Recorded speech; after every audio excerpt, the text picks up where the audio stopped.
Good afternoon, ladies and gentlemen. The time is now 3:34 p.m.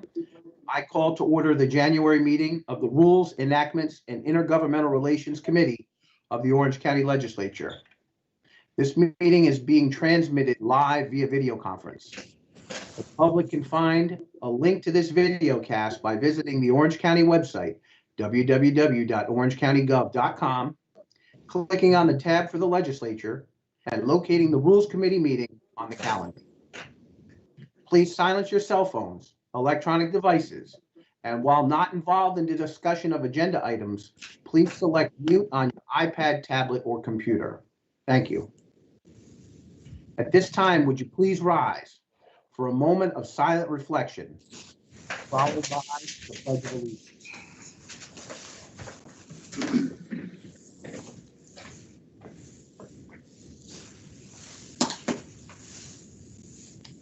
I pledge allegiance to the flag, To the flag. United States of America, United States of America. to the republic for To the which it republic for which it stands, a nation one nation, under God, under God, indivisible, with indivisible, liberty with and liberty justice and for all. justice for all. for all. God bless America.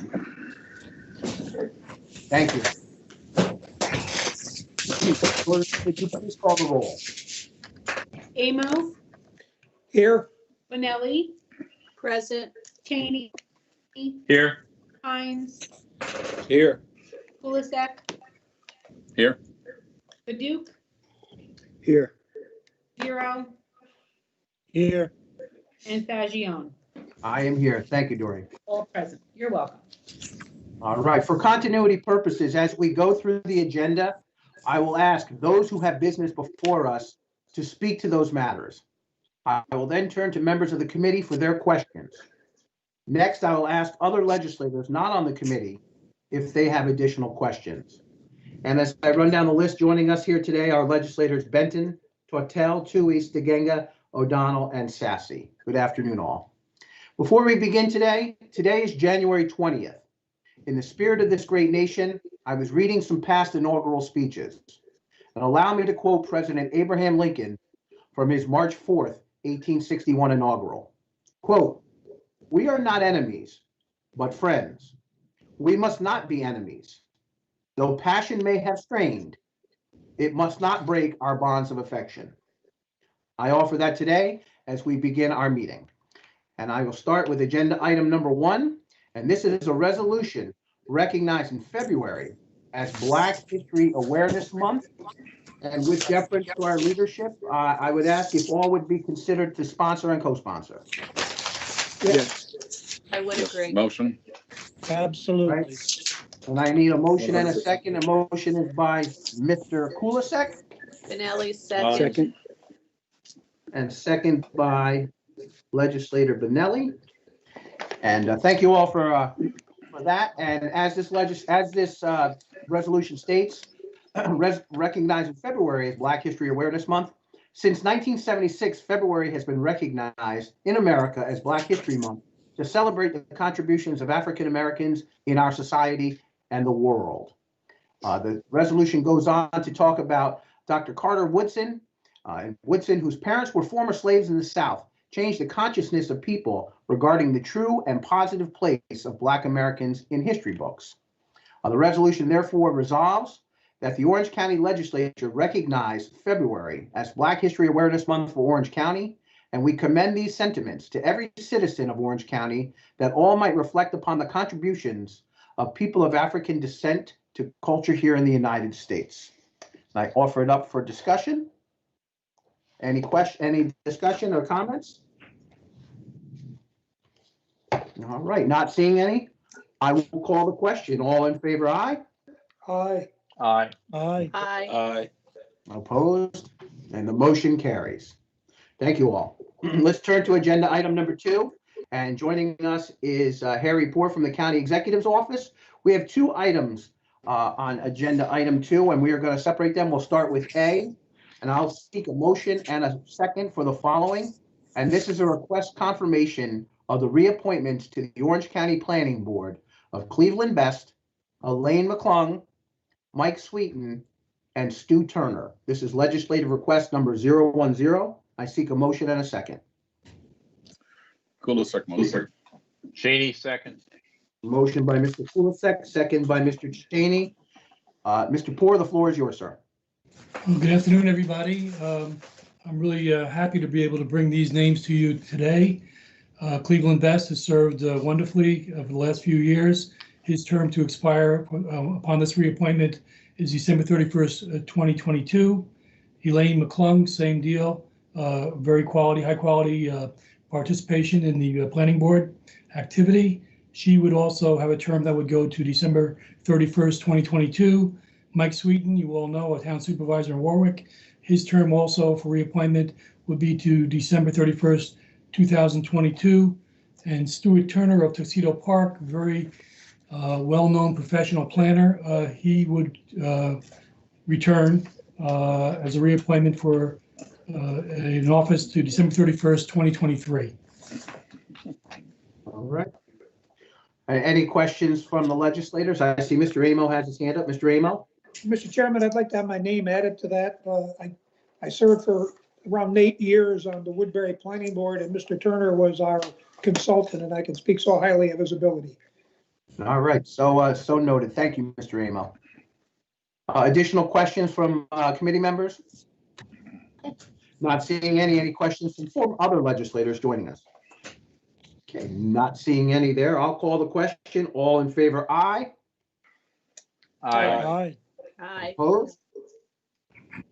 All right, motion carries. Mr. Poor, you're still with us.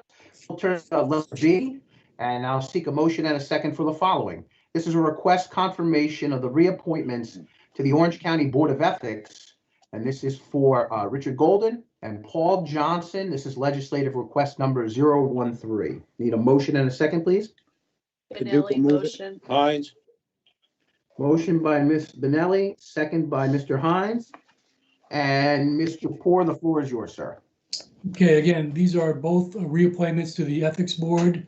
Richard Golden, again, high quality, just great to have him. Paul Johnson also was actually recommended to the county executive from the legislature. They're both reappointments that will go to December 31st, 2023. I just like to add to you also, alert you that Gail Cecina will be stepping down from her position. She actually was appointed by, she's like the appointee of the Ethics Board itself, and they have met and they're going to determine a new member, which I'll bring to you next month. But Gail will be leaving us, and she's just done a wonderful job for many, many years. Yeah, she's a very nice person. Thank you, Mr. Poor. Questions from legislators on the committee? Not seeing any. Questions from legislators joining us today? And again, not seeing any. I will call the question. All in favor, aye. Aye. Aye. Aye. Aye. Opposed? Okay, motion carries. Thank you, you Mr. all. Poor. Much appreciated. Turn to agenda item number 3. I don't know if Karen's with us. Karen Hablow, Commissioner of Finance. No, she is not. I am here, the Deputy Commissioner instead, Carrie Gallagher. Hi, Carrie. How you doing today? Good, thank you. I will need a motion and a second for the following. And this is a request authorizing the County Executive of Orange County to sign the renewal sales tax agreement with the cities of Newburgh, Middletown, and Port Jervis. This is legislative request number 229, and I'm going to make the motion myself, and I seek a second. Paducah second. Kulisek second. Mr. Paducah on the second. And Karen, go ahead. The floor is yours. Thank you. Yes, this is a 2-year sales tax agreement with the cities that you just listed. They have been signed by the appropriate parties in those cities, and we're just looking for your vote so that we can go ahead and have the county exec take care of this. Okay. Thank you, Ms. Gallagher. Questions from committee members? I see Mr. Kulisek's hand is raised. Sir, the floor is yours. Yes, the sales tax agreement is with the towns and villages also. Is that included here? That is not. This is just for the city portion of it. Right, they're different. Okay, thank you. Next, I have Legislator Cheney. Sir? Yes. Were there any changes to any aspects of the agreements? There were Or is not. it a straight renewal? Okay, just straight renewal. Everything's the same as it was 2 years ago. Yes. Thank you. Mm-hmm.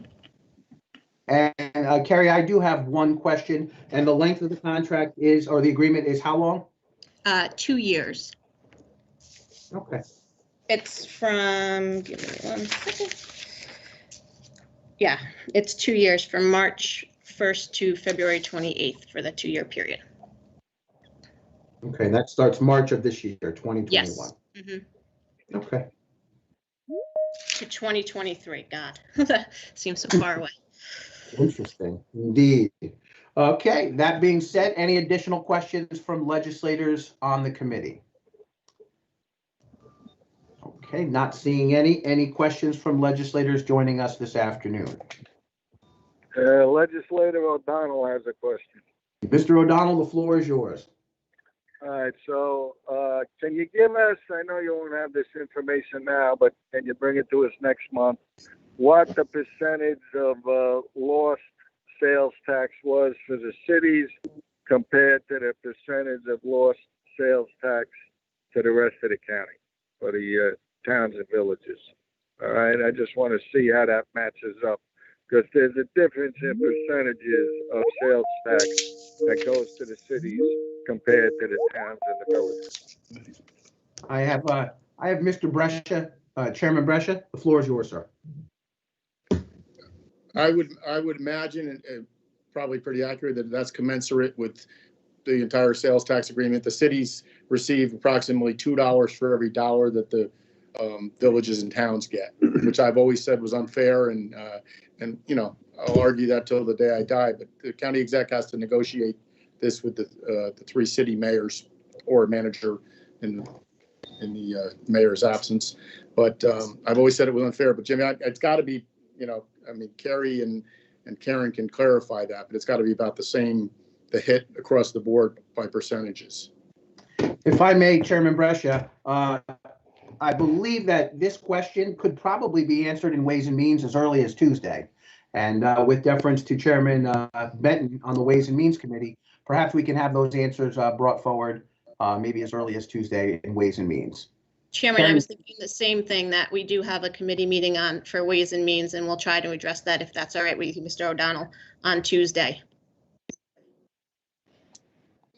And also on that, I believe the chairman is going to have something on with the state legislation that allows us to go to 4% that Langdon made me aware of. They sent me an email, so I think that's going to be up for discussion on Tuesday as well. So, Chairman Brescia, I'll interject, and I see that we have the Chairman of Ways and Means joining us, Lee Benton, Legislator Benton. Sir, the floor is yours. Thank you, Mr. Chairman. Yes, we'll try and get those answers for Tuesday, definitely.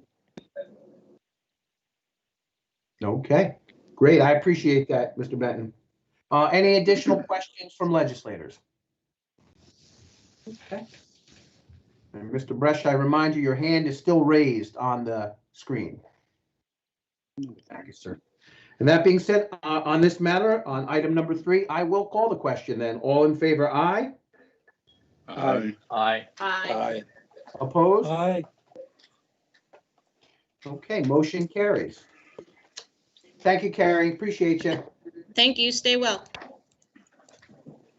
Okay, we turn now to agenda item number 4. Just for a little background, these items will be for discussion purposes. And what I have now before us is I'll see a motion and a second for discussion on the following. Joining us, who's a member of the committee, is Party Leader Remo. And we have item number I, which will be the introduction of Jonathan Drapkin, President and CEO of Mid-Hudson Patterns for Progress, and Joshua Weiss, PhD, President, Negotiation Works Incorporated. And Mr. Remo, upon a motion and a second, will introduce these gentlemen regarding the Diversity Intervention Initiative. And I need a motion to discuss. I'll make it, Mr. Chairman. Mr. Remo. I'll second. And we have a host of seconds. Mr. Remo, sir, the floor is yours. Thank you, Mr. Chairman. As we committed to you when we pursued the RFP to move into the Diversity Intervention Initiative, that we would report to the Rules Committee on a regular basis of the activity of the consultants on the project. We have, since we've signed the contract or moved forward on the contract, and we're beginning, this is the first month, we're starting January 21 off with asking the consultants to come before us and talk to us a little bit about their perception of the project and how they see it laid out. Let me introduce to you, I see Jonathan Drapkin, who is one of the consultant partners in it, and Dr. Weiss is here as well. I'll step back and let the two of them describe the project, and then we can open it. I hope we can open it to questions. One of the real purposes is to make sure we all understand what we're trying to do with this particular project and what our outcomes are likely to be. So we want the Rules Committee to be totally included in our discussion. I can tell you that the steering committee appointed by the chairman, made up of the leaders of the legislature, has already met with this group, these folks, and gone over where they're going and given them some guidance. And so we will continue to do that. Mr. Drapkin, if you could go ahead and take it from here. Thank you, Legislator Remo. Josh, you or I take the lead? Sure. Why don't you go ahead, Jonathan? All right. So we're excited to try to, let's say, help the legislature in this initiative. We responded to an RFP, and I think it's as important to introduce ourselves, explain what the process will be from, let's say, today's meeting to the next Rules Committee meeting in February. But also, Josh and I talk a lot about managing expectations.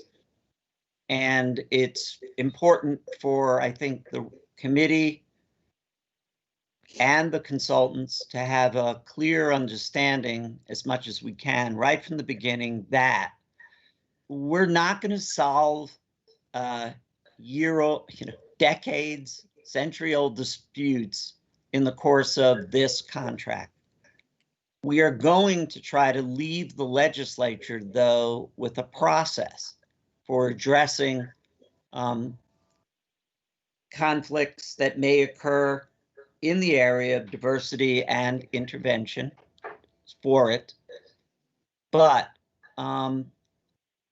we want to be very clear from the beginning that it's the process, it's the participation, it's the selection of projects that will help us achieve the best outcome possible in the duration of the contract.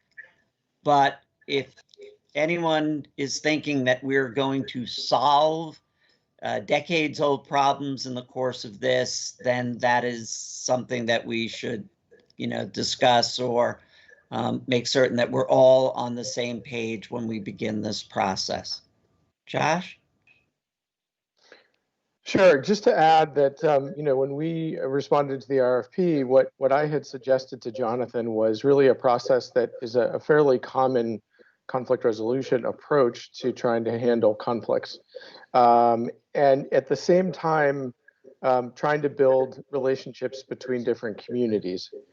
So, the idea with this is and as you saw, we had asked all of you for certain conflicts that might exist, those that were somewhat limited in scope that might be addressed by this kind of a process, so that we would tackle very specific practical conflicts that are impacting different communities. And in doing so, we would be teaching the participants, how do you handle these kinds of conflicts without ending up constantly down the road of litigation. And the idea with that, in addition, is to try to create a replicable model that can be used at the local level, across your county, to handle these different kinds of conflicts as they arise. You obviously, these lawsuits cost a tremendous amount of time, money, and fractures across communities. And if we can get people working together very practically and tangibly, we've had a whole lot more success doing that than trying to start at a more theoretical level. And so that's what we're going to seek to do. And our first steps here are that we received a number of different projects And we don't have a whole lot of information thus far about those projects. We have a little bit. And what Jonathan and I would like to do is to speak to the folks who have put forward those projects, to understand them in a little more detail, and to try to figure out which ones of these are best to start with. And I would simply also add that, we would want you to view this as a beginning phase, and that if, a few projects are chosen and some others are not, it's not to the exclusion of those projects. It's just that we're starting with ones that we feel like are doable or manageable, and that we can end up with some positive results to show people that it's actually possible to resolve some of these very practical conflicts. So I'm going to stop there. I don't know if Jonathan or Michael, you want anything else, but happy to answer any other questions that you all might have. I don't know if anybody has any questions. I think, the establishment of the model is critical so that we're not just plugged into one community or one particular problem, but as issues come about and we think there's a way to talk through solutions rather than go to court or to create any kind of animosity, we have the opportunity to use that. And we've had other experiences where we've seen successes that we can build on.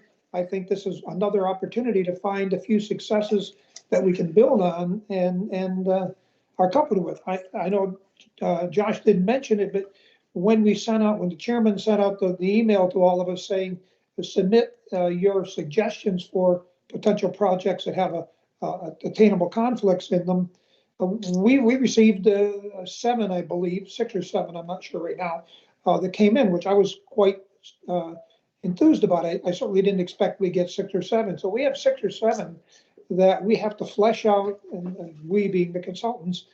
And the process they'll come back to the steering committee, which is made up of the leadership of the legislature, and we'll have the discussion to vet them and to make a recommendation of which ones we want them to go forward with.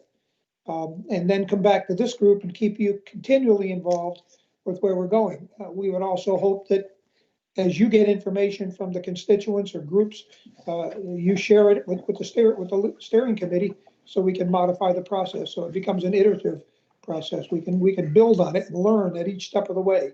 So when we get to the end of the contract, the end of the year, we have a product.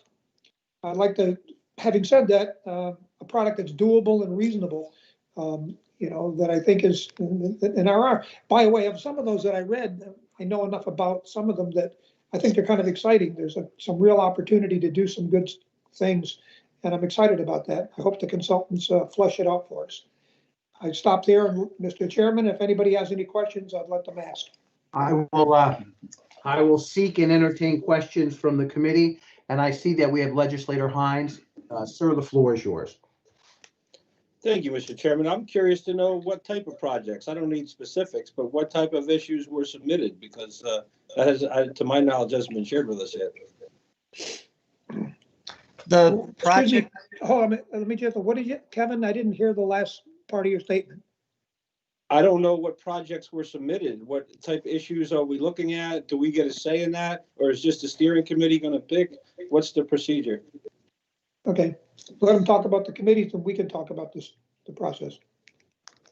The projects. You want to address some of the topics? Yeah, the projects run the gamut from what are land use issues, infrastructure, potentially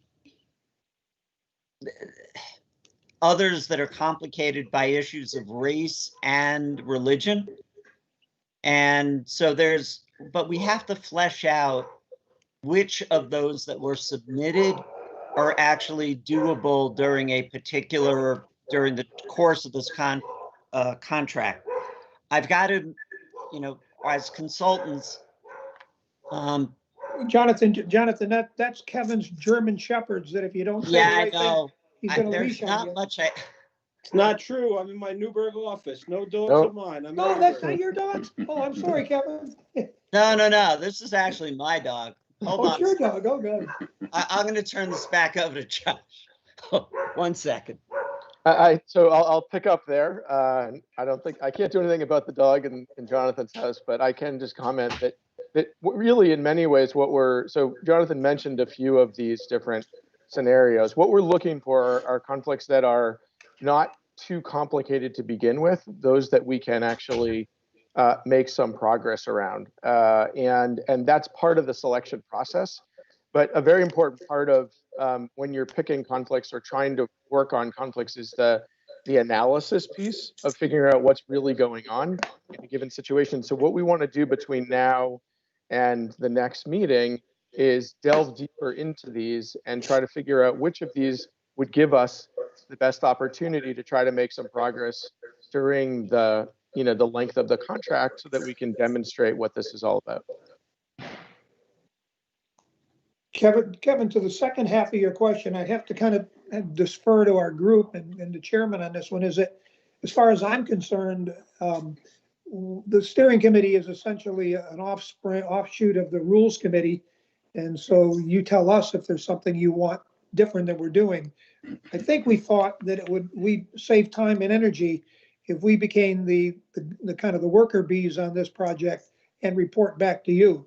But if somebody has a different idea, I think, as far as I'm concerned, and the chairman and other members, it's fine with me.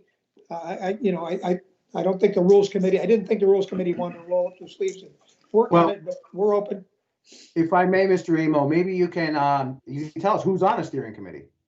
Yeah, it's the leaders. It's which made up of Mr. Paduch, Minority Leader Paduch, Majority Leader Benelli, the chairman of the legislature, and myself. And the chairman has asked me to act as sort of the driver of the process of the steering committee, just to keep it moving and make sure we have meetings and discussions like that. I think through our caucuses may be the better way to get information to our steering committee, but if somebody has a better way, we're open. I think that's perfect use of the titles of being leaders, is that you are bringing back to us what you guys are working on. That being said, I will now offer questions. On my list, I have, speaking of leader, I have Minority Leader Paduch. Mr. Paduch, the floor is yours, sir. Thank you, Mr. Chairman.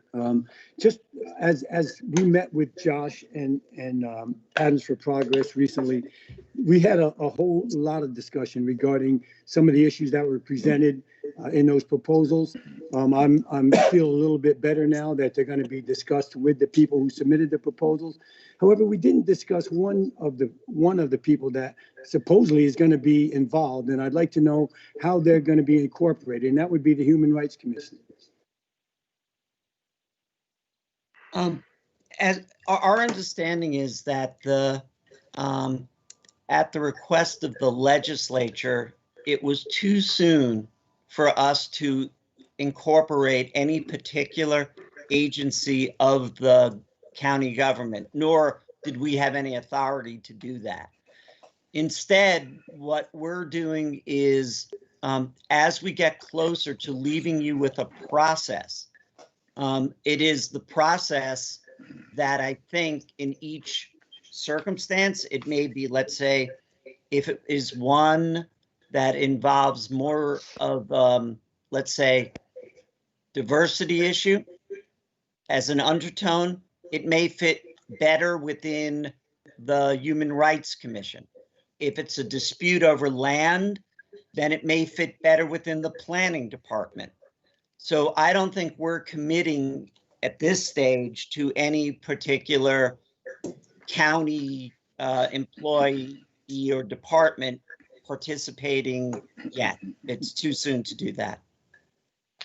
I could just add one quick thing, which is, whichever departments or divisions that some of this might rest with, as part of this process, we're more than happy to, to work with them and get them going in terms of training that they might need, or any way that we can be helpful as part of a transfer of the process to them. So it may be down the road that, we work with a couple of folks to help train them in the process that we're talking about so they can carry that forward. Thank you. All right. Thank you, Mr. Paduch. I think we've kind of incorporated both I and double I, if you will, as this discussion's going on. Questions continue. Next, I turn to Legislator Kulisek. Mr. Kulisek, sir, the floor is yours. Thank you, Mr. Chairman. Throughout the Hudson Valley, in every county, from Rockland north to Albany, there is racial strife. There is discrimination of brown and black skinned people everywhere. I don't care if you go to Crawford or Rockland County or Sullivan County, there's incidents all over the place. And I think that there are many, many more of them incidents than there are of land disputes. So I think that the focus, or some of the focus, most of the focus, should be on bias, if it be by religion or color or just racial, your ethnicity. So I'm everywhere. Swastikas in Pine Bush, Warwick, there's a problem not too long ago. Newburgh, and in the town of Newburgh, highway department, there was a noose hung and things like that, and it all directed at people of color. So I think it is much more directive to put your efforts towards things like that than land. So I just wanted to say my piece, and you know, I'm a city guy. I grew up with everybody of every color down here when I was growing up, so it's not an issue for me. But when I see the name calling, a girl in Minnesink school last year had a picture taken of her taking a book out of her book bag, and then somebody posted it and says that we ought to have a lynching because the ends are here. I mean, high school girl, traumatized for life probably by a picture on a website and a comment like that. I mean, it's just crazy. So I think the effort should go towards a racial diversity and bias for if you're Jewish. I mean, you people, you saw on the news the other day, 6 million not enough is what the t-shirts are reading. I mean, this is America in 2021, for God's sakes. And we can't get along with everybody. I mean, it's everywhere. So that's my piece right there. So I really think that the issues, you know, I didn't really hear an exact topic of what you were going to address. Jonathan beat around the bush there a little bit, you know, maybe land or maybe this, you know, we'll talk to planning department rather than, you know, human rights, this, that. But I didn't hear anything definite right now. So I really would like you to consider the racial bias and the political is out the window. Politics shouldn't have any part of it, but definitely needs to have something done. Thank you for your time. Thank you, Mr. Kulisek. I see that we have Mr. Remo's hand up. Mr. Remo, would you like to respond? And again, thank you, Mr. Kulisek. I think Legislator Kulisek is spot on. I think that nobody would disagree of the enormity of the problem. I think what we have to hear when we heard Jonathan in this particular contract is we have to find a success story that we can figure out how to work together. And once we do, we can move to the more complicated ones, which is the example of Mr. Kulisek is bringing. I can also assure, Jim, that with Mike Paduch and the steering committee, that message is being heard all the time. And I don't think we're ignoring it. We're trying to create a success story so we can move on to it. I'm hoping when we put this together that this model stays around for years and that we're able to tackle all those kind of problems. Thank you. Thank you, Mr. Remo. Next, I have Mr. Vero. Sir, the floor is yours.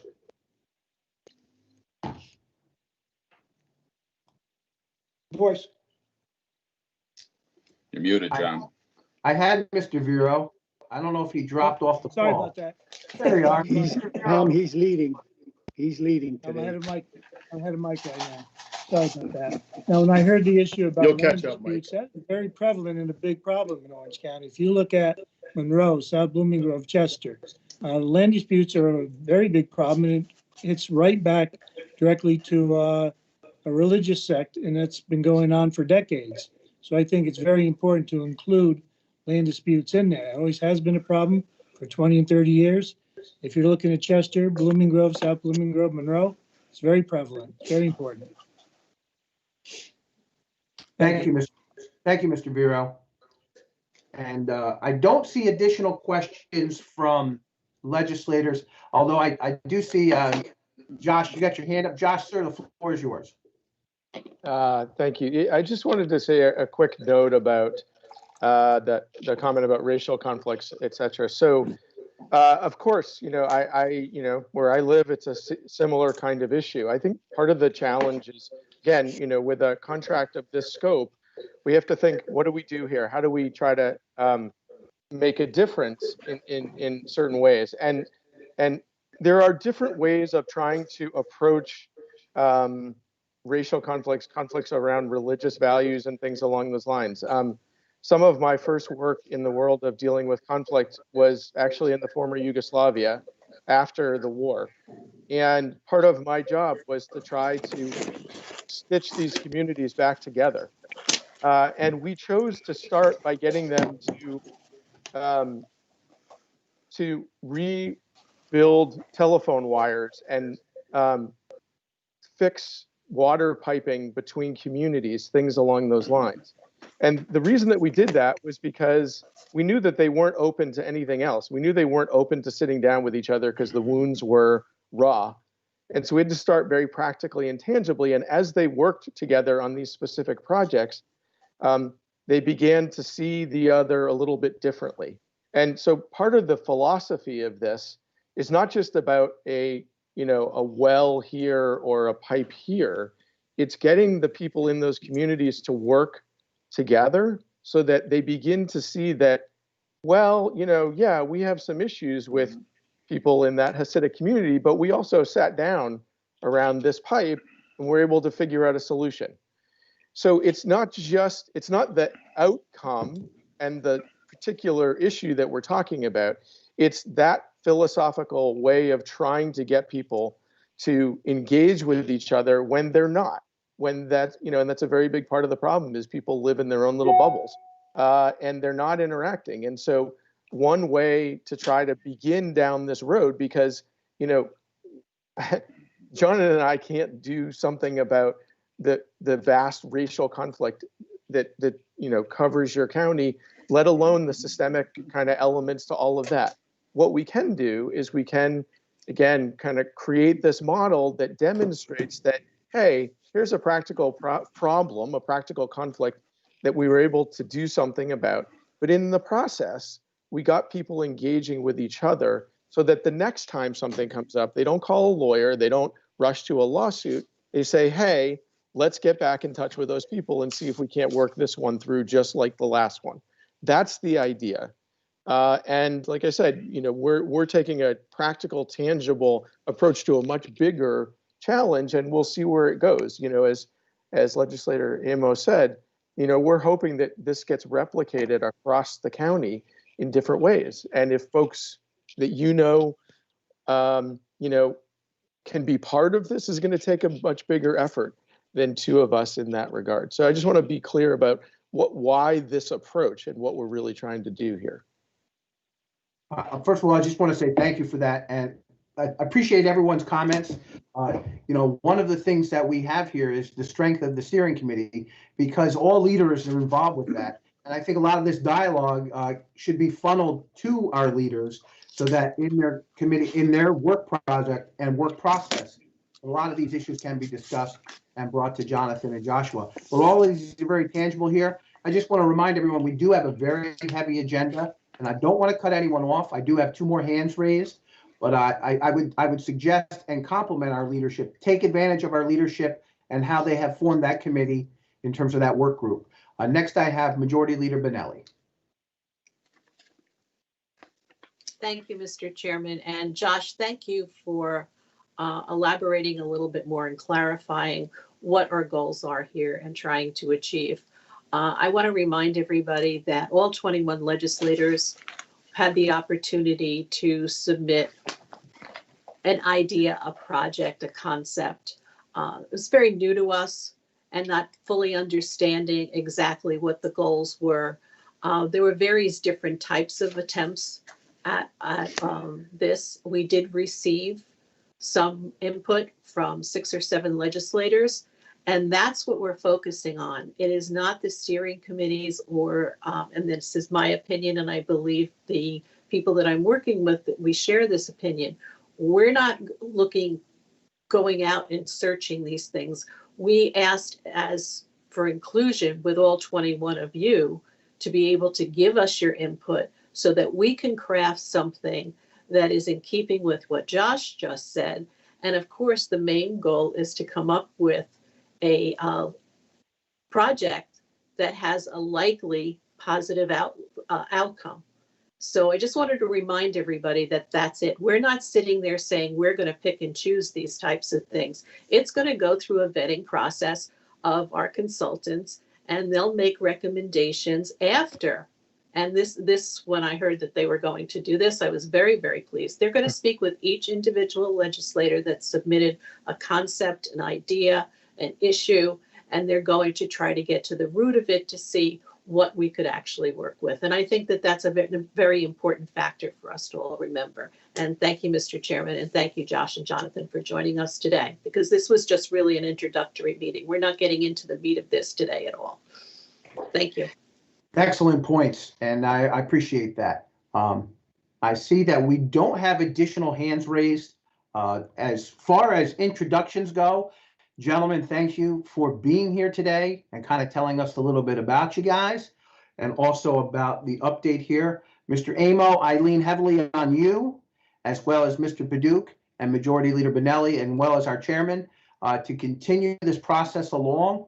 And I look forward to you returning in February with an update and continued growth along the process. This is living proof that working together, you guys can come up with a very tangible product that all 21 of us have had discussion on and buy-in. So I appreciate the time. If there are no additional questions, we're going to let these two guys go, and we're going to continue about our business with much respect. Thank you, gentlemen. Thank you. Sir. Okay. Mr. Amo, you're not getting off too easy, though. You're next on the agenda. It's the Mike Amo Show. Item number 5, I will seek a motion and a second for the following, and that is a resolution requesting the New York State Commissioner of Health to adjust the Medicaid transportation reimbursement fee schedule for Orange County. And can I get a motion and a second, please? Paduch will move that. Kulisek. Mr. Paduch and Mr. Kulisek with the motion and the second accordingly. Mr. Amo, sir, the floor is yours. You're muted, Mike. You're muted, Michael. Yeah. I'm catching up on Mr. Vera. Oh, God. Okay, I'm back on. Paduch. Paduch. I'm way behind today. Yeah, well, anyway, this is a resolution that we submitted in September, I believe, of 2019 for the very same reason and got no action whatsoever from the state. So we want to do it again. We had a lot of support from Democrat and Republican assemblymen and our senators, but it still didn't get us any action. The history of it, and it passed both Human Services and Health unanimously. The history really of this issue is one that came because the state decided it wanted to take over the management of the medical reimbursement process and take it away from the counties. And so it's been their project, and we really don't have any say in the contract and we negotiate with our medical transportation providers. But as you can see in this, it's quite disparaging to all of us, and it really kind of is shocking.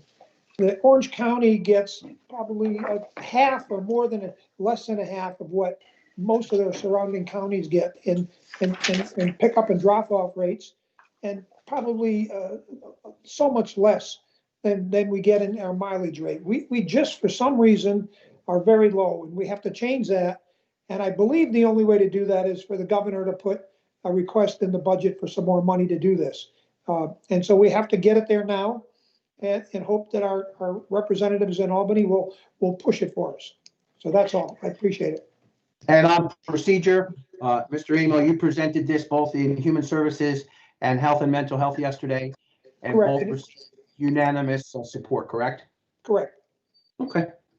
All right, and I agree with you on that, Mr. Amo. So I will offer up questions on the proposal as presented. Okay, not seeing any, I will then call the question. All in favor, aye? Aye. Aye. Aye. Opposed? Okay, motion carried. Thank you, Mr. Amo. Moving right along to item number 6, we have with us County Attorney Langdon Chapman. We will have, there's 3 parts to item 6. We'll start with item A, and this is for discussion, and I need a motion on the discussion of the legislative manual, section 3, subset A, subset 16, and the topic is voting. A motion, please. I'll make it. Amo. Mr. Amo, I'll O'Neill, second. second. All right, Ms. Legislator Benelli. On this, I won't be able to answer probably 90% of these questions without them. Great.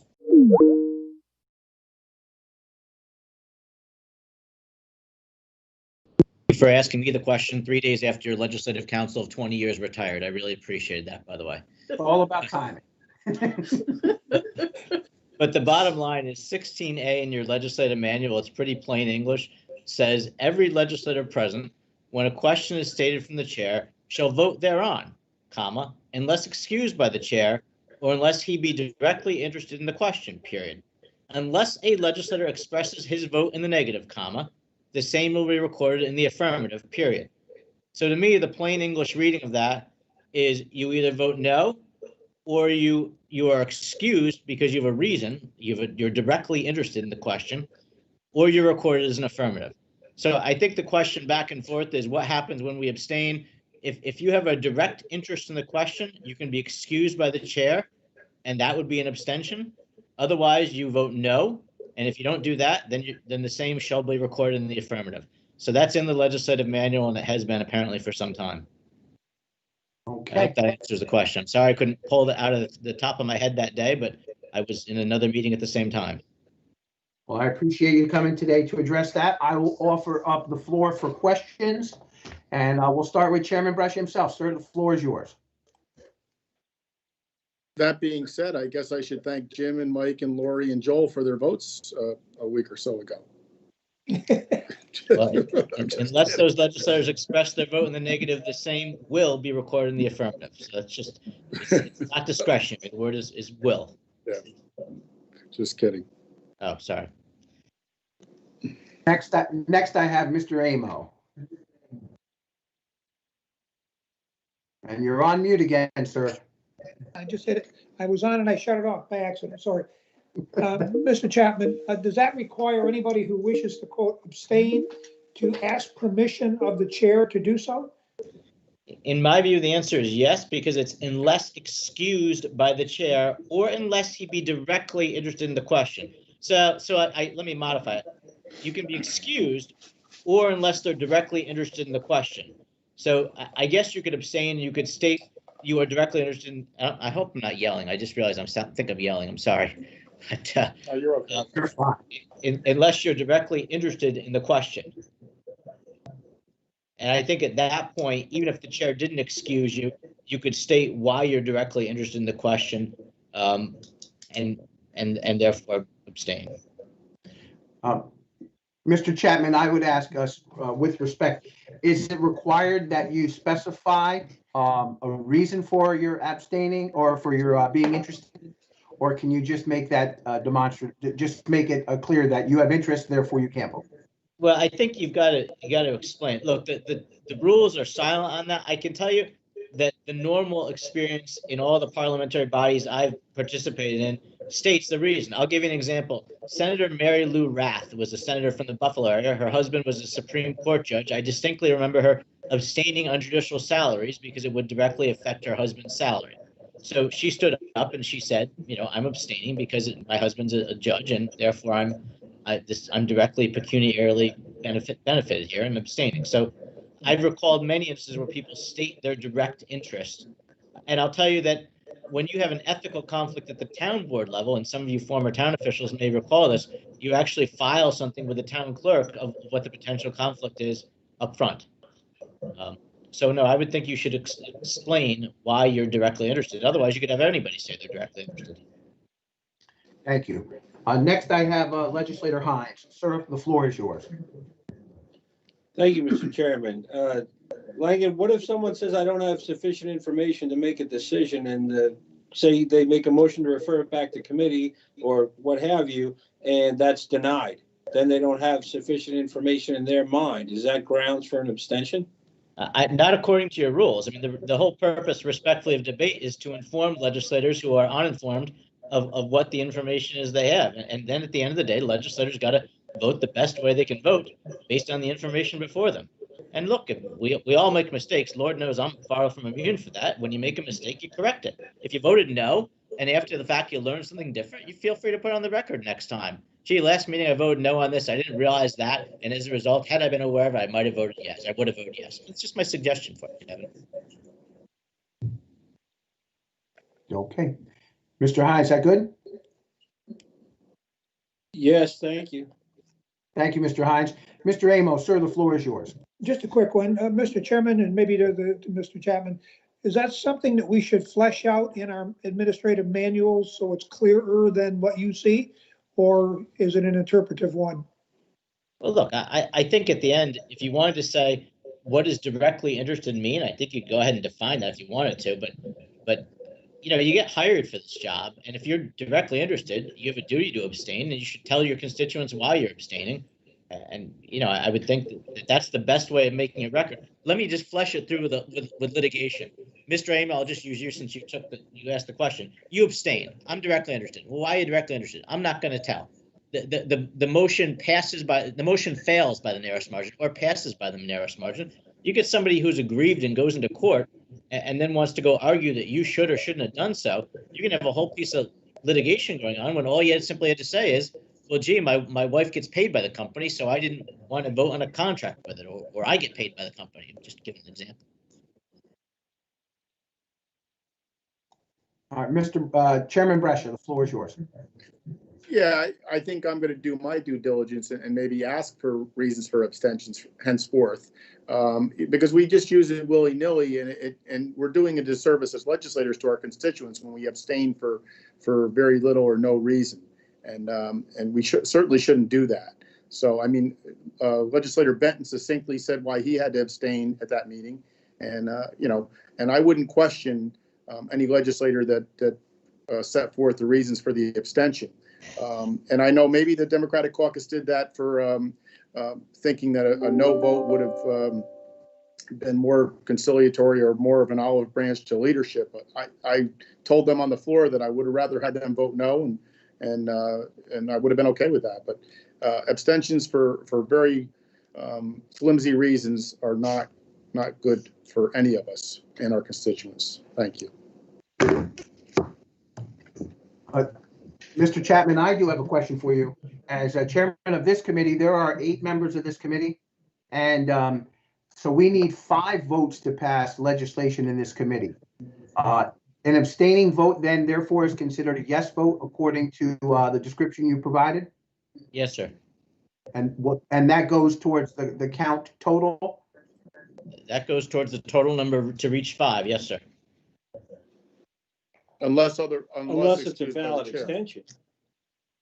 Right. Yeah, of course. Yeah, but if somebody says abstain and they haven't expressed why they're directly interested, then I think it counts yes. Okay. Thank you, Mr. Chapman. Or if you're excused by the chair. Excused by, yes. Any additional questions from committee members? Mr. Paduk, sir, the floor is yours, and you are on mute.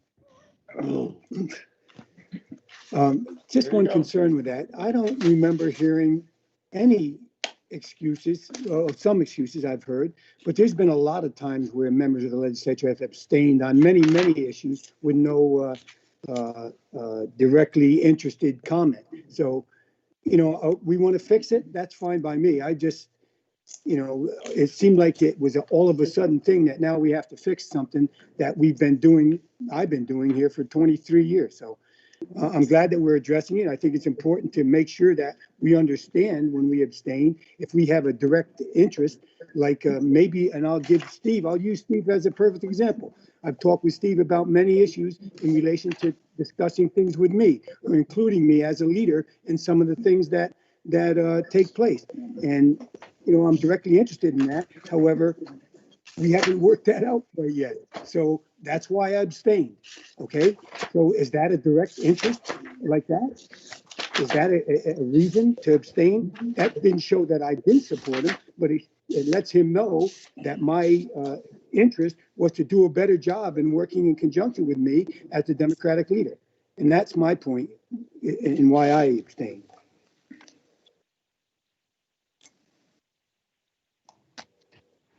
Mr. Chapman, I see we do have one more question. We have another hand up, and I will turn the floor to Legislator Tortel. The floor is yours. Thank you, Mr. Chairman.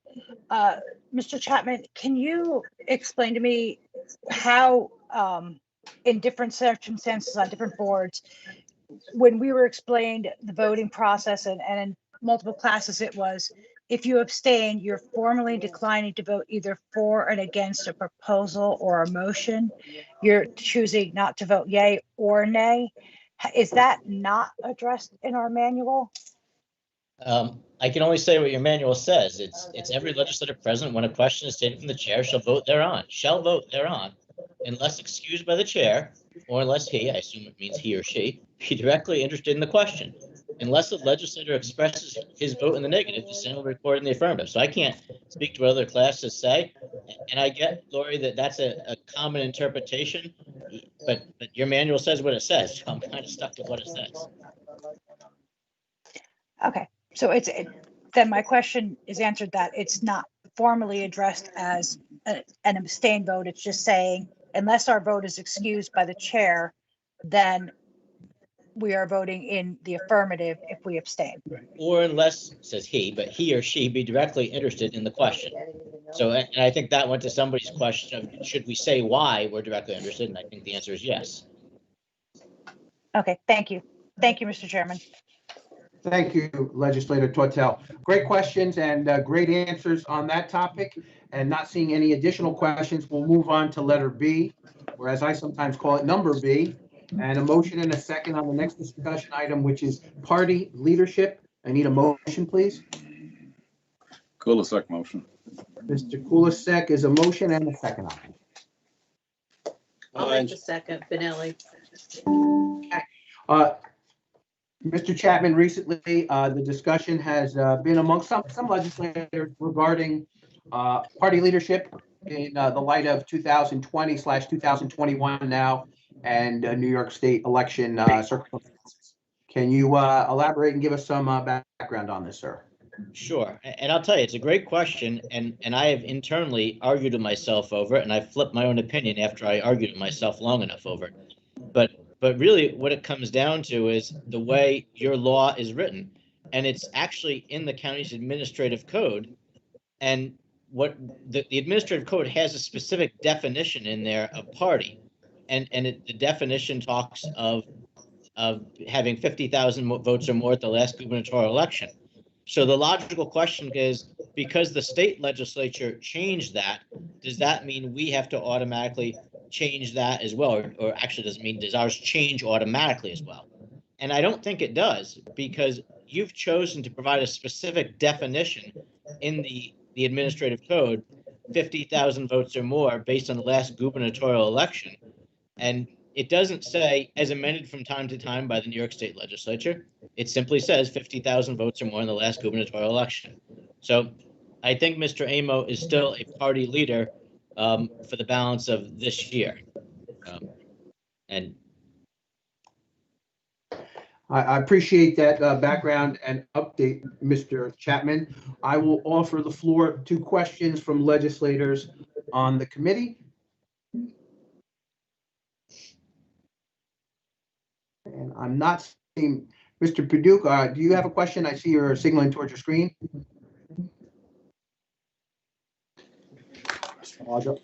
I got to tell you, you're on mute, Mr. Paduch. I'm catching up. I think Mr. Chapman's explanation I'm okay with for this year. I don't know what he means by for the rest of this year. Does that mean after the election, if something changes, it could be different? It will be different under present circumstances because the Independence Party will go away and Michael will not run for, I don't mean to talk so familiar to all of you, but I know you. So Michael will not run as a member of the Independence Party in this year's election. He may go get elected in some other party, and if so, if he's the sole member, he'll be the leader of that party. But it's got to actually be a party. And he would say he won't run on the Independence Party line this year because the party won't be on the New York State ballot as a recognized party. Okay, thank you. As I see it right now, at least. I think there's some ongoing litigation, but that's not neither here nor there. It hasn't gone the way of that party at this point, or that former party. Okay. Thank you, Mr. Paduk. Thank you, Mr. Chapman. Additional questions from committee members? And not seeing any, I will offer the floor to questions from fellow legislators. I see legislators Tegenga, you have your hand raised. The floor is yours. Yes, thank you, Mr. Chairman. Langdon, I know in previous stuff for people who were elected that a lot of these changes don't take place until after their term is over. Does that have any effect on this? I don't necessarily think so. I just think it's the way that the administrative code is defined. The administrative code has a specific definition there that speaks of 50,000 votes in the last gubernatorial election. It doesn't say, or if the state legislature changes the definition of party, whatever the heck that definition happens to be after it's changed. So you've stuck a specific definition in the admin code, and that definition is 50,000 votes on that party line, for the gubernatorial election. Okay, thank you. Thank you, Mr. Chairman. You're welcome. Again, on letter B, great discussion all, and Mr. Chapman, I appreciate your taking commentary on all of that. It looks like we've extinguished all questions. We will move to letter C, and I will need a motion and a second on the following. And this is a local law amending the laws of Orange County by adding a new chapter 685 entitled Third-Party Food Delivery Service. This is legislative request number 230, and I need a motion and a second, please. So moved, Kulisek. Mr. Kulisek with the motion, Benelli, second. and Majority Leader Benelli with the second. Mr. Chapman, the floor is yours, sir. So this is an attempt modeled almost entirely after Westchester County, and counties across the state are dealing with this now. What happened was the head of the Restaurant and Tavern Association approached the county executive and said, a lot of our small restaurants are getting hit with, large fees by third-party platforms where you order online through these third-party platforms. And what these platforms do is they marry customers with restaurants in the area. So I can go to, slice.com, for example, and order pizza here in Goshen, and it might grab a Goshen restaurant, or if I was living in Washingtonville, it would grab a Washingtonville restaurant. But it turns out these third-party platforms are charging fees to both delivery and otherwise to these restaurants. And this is simply an attempt during states of emergency to cap those fees. It's been adopted in Westchester County. It's something NISAC has shared with probably your legislative staff, and certainly shared with the county exec staff all across the state. And all it does is establishes a cap fee for delivery of 15% and an other cap of 5% for any other service that third-party application offers. And it's something, as I say, the Restaurant and Tavern Association here in Orange County brought to the county executive's attention and asked him to advance, so he's directed me to do so. Mr. Chairman, with respect, you had just mentioned state of emergency. This local law, if passed, is not just running during a state of emergency. This will be the law of Orange County. No, it's during a state of emergency and 90 days thereafter. Okay, so when the state of emergency then expires, this law would then sunset. That's right. The effect is to try to help businesses, be able to get a product out the door to people who might not want to drive or might not want to eat out physically in a restaurant in a way which keeps the businesses in business and charges a fair fee at the same time. So, and I suspect, quite frankly, this is going to end up being a state legislative issue, which is why there's a reverse preemption clause in here, which basically means if the state legislature ends up taking this over, then our law goes away. Okay. But lots of other counties seem to be doing this right now. Questions from committee members? Not seeing any questions from additional, oh, I see Mr. Kulisek. Sir, the floor is yours.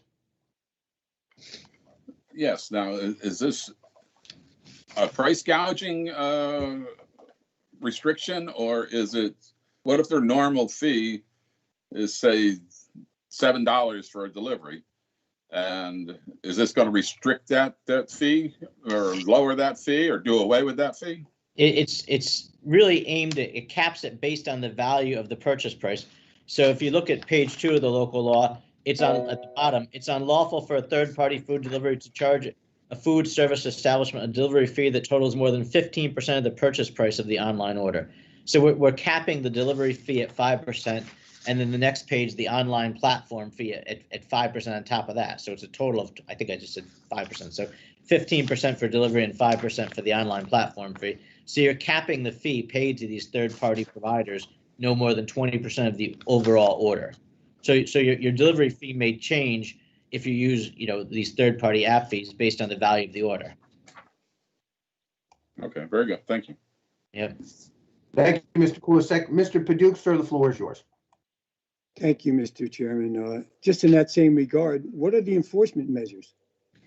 So the business actually is the most capable of enforcing. I'll give you an example. If you operate a restaurant, Mr. Paduk, and you know that you've sent out a $50 meal, well, the maximum fee that could be charged on a $50 meal is 20% of $50. So I think that's $10, although I don't do math well. So if all of a sudden I'm a delivery fee and I charge you $20 for the Mr. Paduk restaurant, well then I've charged a fee in excess. You then call the third party app and you say, hey, you charged me $10 over. You got to give me that money back, and if not, you can sue them. And there's an attorney's fees clause in here.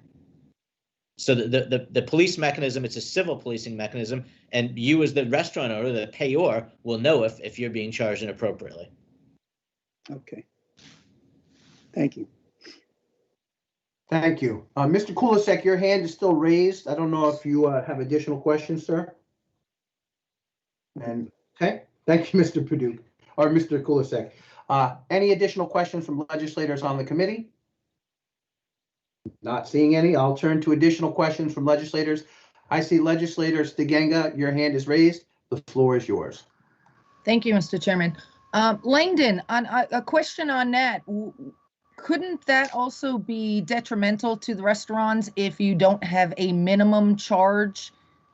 So say someone only wants to order $10 because they're single, but they don't have the ability to go get food. Obviously, if you charge them that 15%, it would be $1.50. You're not going to get people who are going to go out and do the delivery for $1.50 because of the cost of gas and wear and tear. So shouldn't there be something there that it's a 15% with a minimum for the orders so that they know and they can make that choice knowing that they would have that minimum, which would then give them the opportunity to be able to actually get someone who would deliver it, knowing that they're going to at least cover their cost for that delivery for gas and time? Great question. So these are fees that the third party provider, like a Grubhub, for example, charges. So it's not something that the restaurant charges a delivery fee. It's I'm Grubhub. I'm just picking an example. I'm not picking on Grubhub. They're a great company, but I order through my pizza through Grubhub. Grubhub then can't charge that restaurant more than 20%. Grubhub can have a deal with the restaurant where there's a minimum order. So that if I don't want to order through Grubhub because I can't hit the minimum order through Grubhub, I can still call Langdon's Pizza Parlor and order directly through Langdon's Pizza Parlor and have them deliver. So these are fees as against these third-party apps and providers, not against the restaurants themselves. It's a limitation on what these third-party providers charge the restaurants, not what the restaurants can go out who you just call your local pizzeria and answer, and the pizzeria answers the phone and has it delivered. Does that make a difference? Do you understand what I'm saying?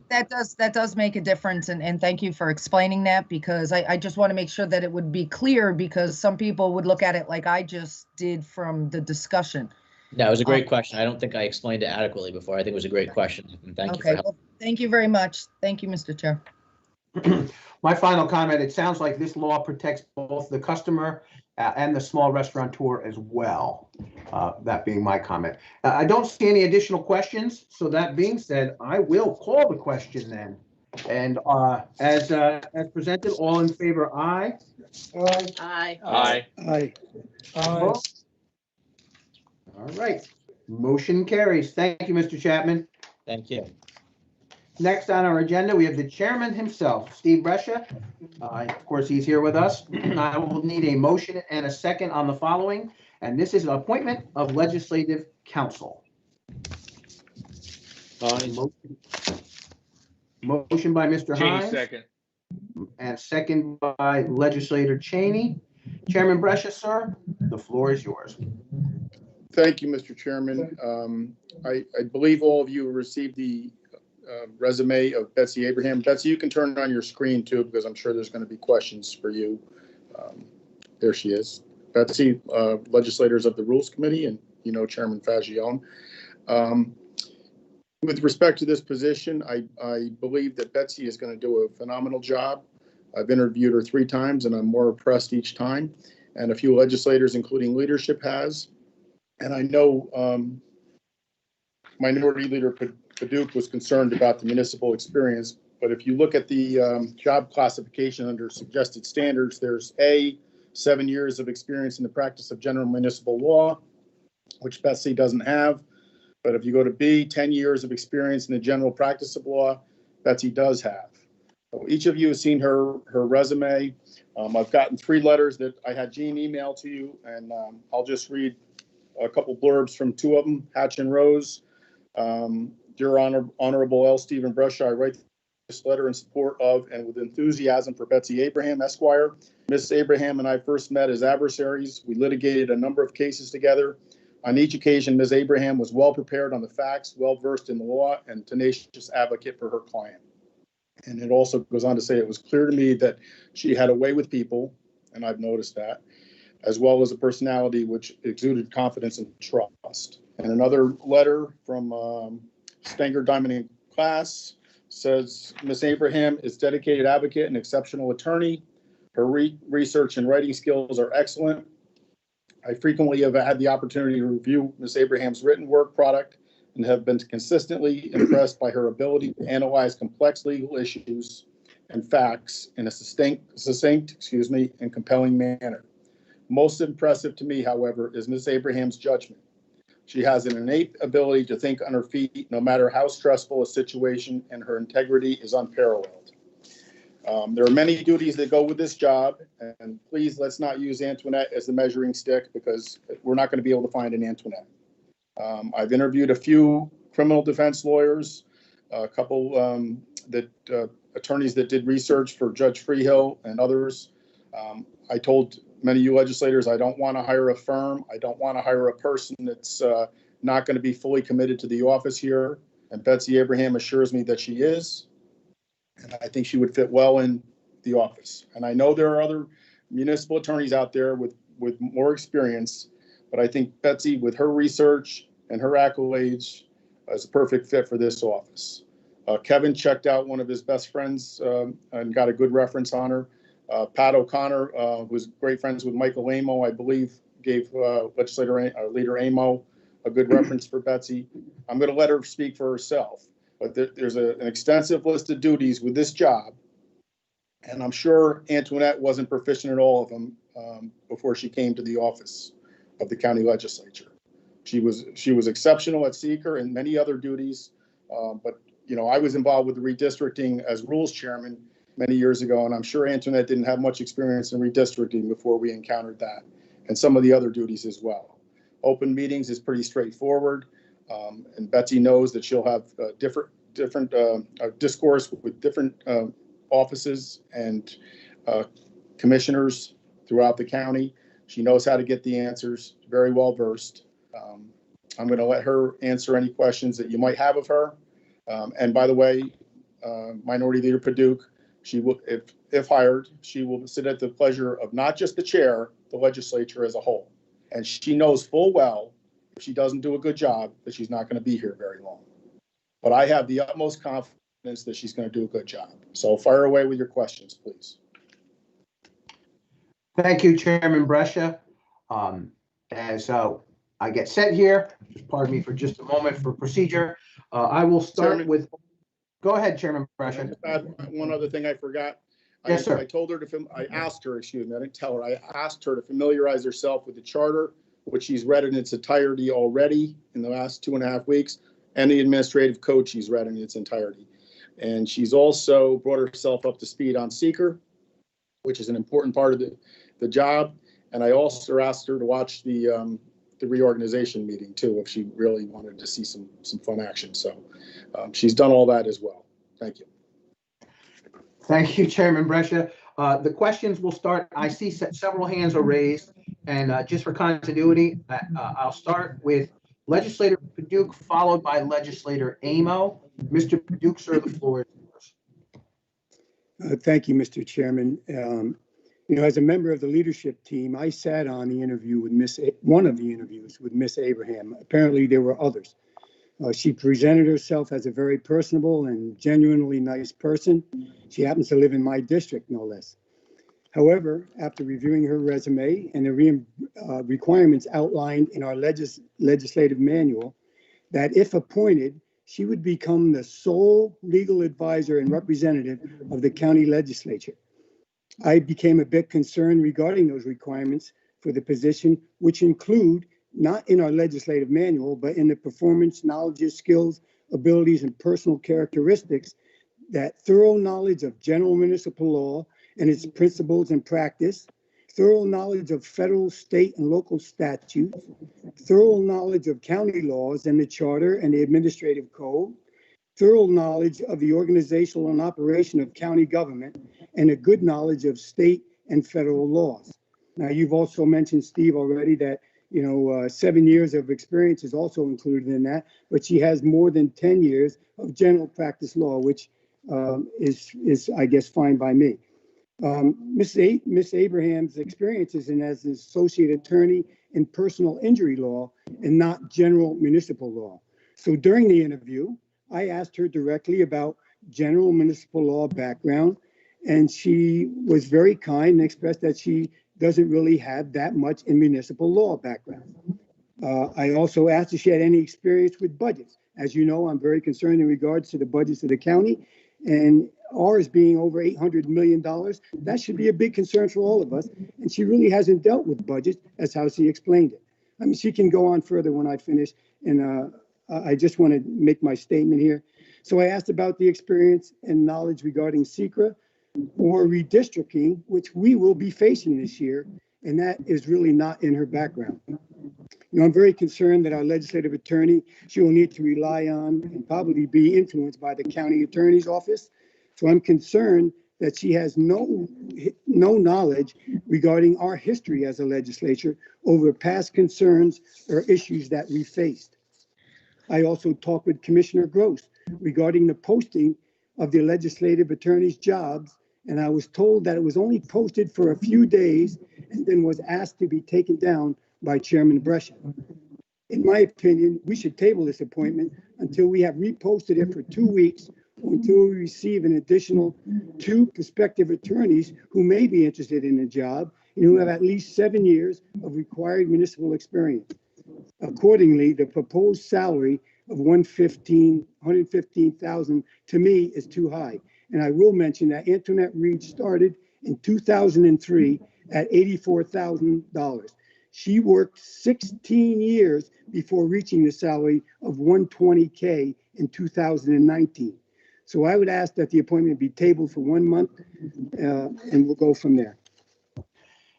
Mr. Paduch, are you making a motion to table? I am.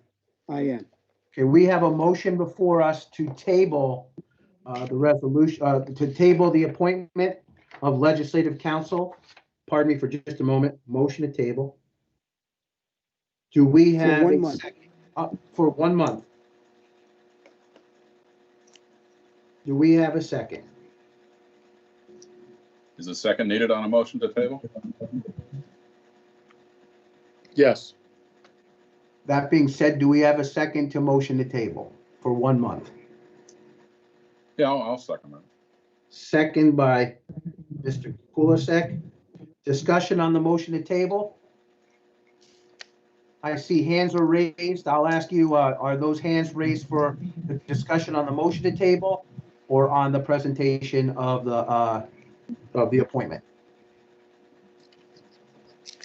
Mr. Hines, your hand is raised. The floor is yours, Mr. Hines. Thank you, Mr. Chairman.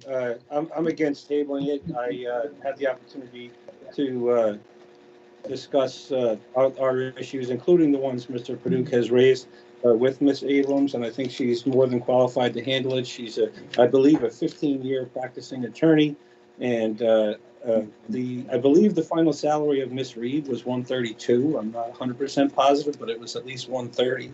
So I'd like to correct that.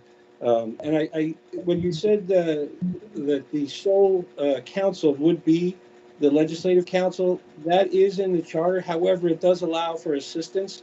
Everybody should remember that in the annexation issue with KJ and Palm Tree and things like that, we brought in outside counsel. We paid a lot of money towards it. We contributed money towards it because it wasn't in Antoinette's wheelhouse. The annexation issue was handled by another firm in conjunction with the other attorneys. You'll remember we were briefed by Mr. Golden on behalf of the towns. We were briefed that we paid legal bills to other firms as well. So there are resources out there. There's not an attorney alive, and I'll even put Mr. Chapman in this category, that knows the answer to every question. Certain things come up and people do legal research. And you heard in one of the letters that Chairman Brescher read from one of the former colleagues indicating that she has fantastic research skills and writing skills. And that's exactly the things that we do. And when I had an opportunity to discuss with Ms. Abrams, I actually told her there'll be times when you'll have to be the boss of this legislature and you're going to have to jump in and say what you're doing is wrong or it's against the charter, things of that nature. So I think based on my discussion with my colleagues and a reference that I did check, that she does have legal acumen, and that comes with research. And there's a learning curve there. She's not starting the salary at the top of the range. She didn't think politics came into this position, but now I think she sees they do.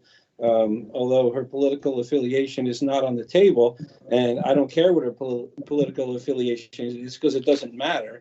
It's about having a lawyer that can reach out and do the work. And I think she's going to do a fantastic job. I don't want to table this. We need a lawyer. As you see, Mr. Chapman's not going to be sitting there helping us 24 hours a day. He's got his own issues to deal with. So the sooner we get her up to speed and running, the better. The comment with respect to budgeting, I've never asked Antoinette a question with respect to budgeting, except for timeframes and deadlines. And that's something that certainly we all already know those timeframes and deadlines in laying things out. So I don't see that as an issue. I think the sooner we get her up and running, there's plenty of resources there with respect to NISAC. Certainly the county attorneys can help her, the various commissioners, and all of us, and certainly the office staff. I mean, Jean doesn't have a law degree, but she might as well because she knows how to do all those resolutions, and they can refer back to the old ones as well. So I think there's plenty of resources there. There's no reason to delay this nomination. I wholeheartedly support it, and I hope all of you do as well. Mr. Hines, I respect your comments there. And Mr. Chapman, I will ask perhaps for a little help on this. Generally speaking, there is generally no discussion when there's a motion to table, is there? There's just an up or down vote? Just an up or down If vote. it's 1 month, there is. No, If it's 1 month, when there you put a is. time frame on it, there is. Okay. Right. All right. See. If it was All just right. a table indefinitely, then no debate. All right. So there's a good point why we need to have lawyers around us. So thank you. Apologize for that. I see hands are raised. I see that we have Majority Leader Benelli. Your hand is raised on the motion to table for 1 month. Okay, so we're continuing our discussion. I had the opportunity to be in on 2 of the interviews with Ms. Abraham. And I too, like Mr. Paduch, had severe reservations when I looked at the resume and I didn't see municipal experience. That concerned me. However, I am looking at an individual that has 15 years of litigation experience.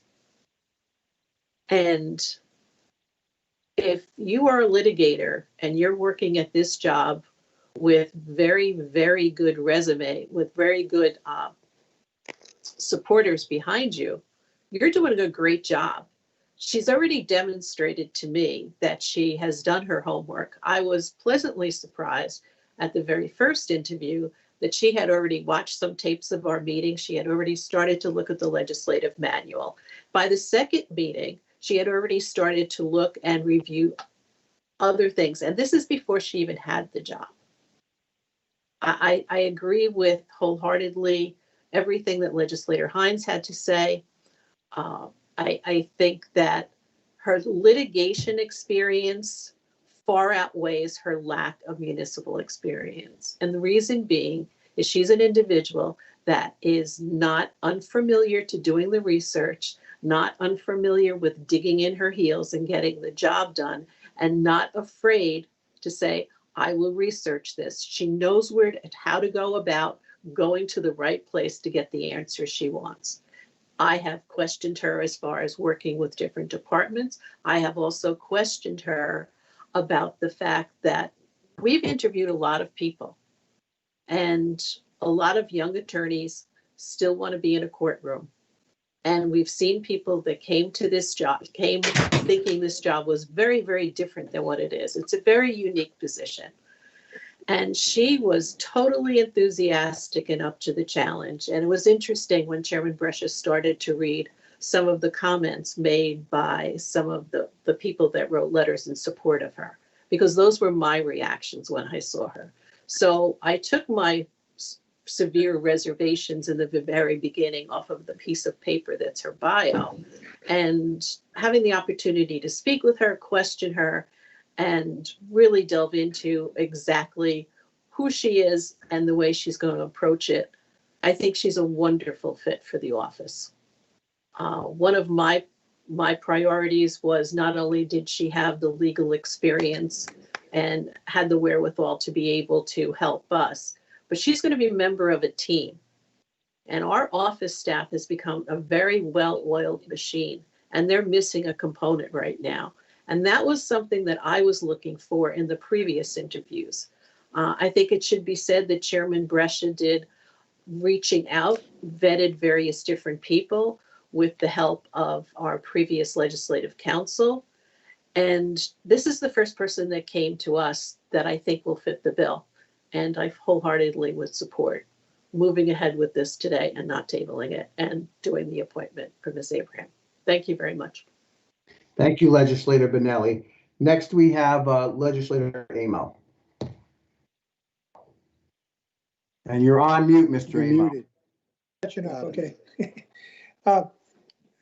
I'm definitely going to vote against the table because I think we should bring this to a vote today, and I'm going to support it when it comes up.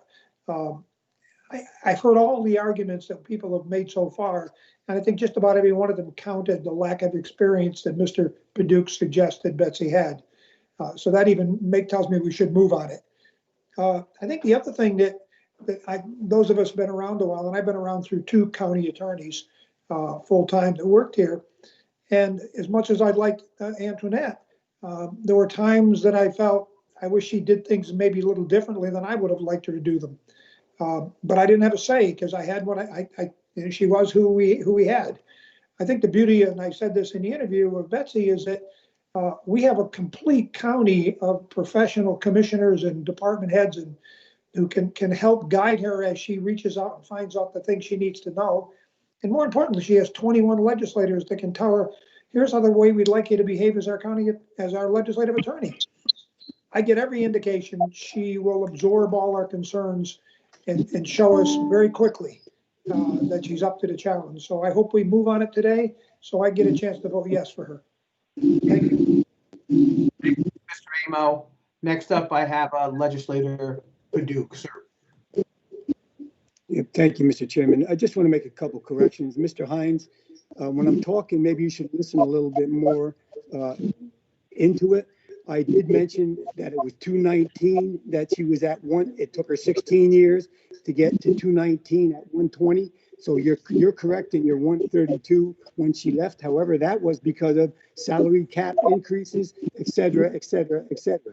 So please listen a little bit closer. I'm not trying to make a point mean to you. I'm just saying we've been on the other side of different things at different times. And for Katie, know, Katie, and leadership, I am a member of leadership. And it would be, if I was at some of those other 2 or 3 meetings that you've had, maybe I'd have a different opinion. It's unfortunate that I got invited to one meeting, got to ask the questions I wanted to ask, and didn't get the answers I needed without further research. I'm sure, and this, please, Ms. Abraham, don't take this as personal, because it's not. I'm a leader of the minority party here. You have the support, I'm sure, of the whole Republican caucus, the independent caucus. You were talked about being molded into a position that we want you to be. I don't see it that way. I see it as coming into a position with the knowledge to help us. I'm sure you can be molded, you know, once you talk to all of us, believe me, you will be getting molded to the position. But I just want to make sure that, you know what, for me, as a part of leadership, when you have meetings and you invite people in, you talked about other people you interviewed. I wasn't part of the interview, which is why I requested to table and see if we could post it for more than 3 days to see if we get anyone that does have municipal experience. So I know it's going to get shot down, but look, I'm the kind of guy that's going to tell you exactly what I feel. It's not personal. It's what I think is important to my leadership qualities to represent my caucus. So just wanted to correct those issues and listen to anybody else that has any concerns. Thank you. Thank you, Mr. Paduch. That being said, with our agenda still being unfinished, I'm going to call the question on the motion to table for 1 month. And Doreen, could you please take a roll call vote, please? A yes vote would be to table for 1 month. A no vote would be against the table. Okay. Amo, No. Benelli, No. Cheney, No. Hines, No. Kulisek, Yes. Paduch, Yes. Bureau, No. Fagione.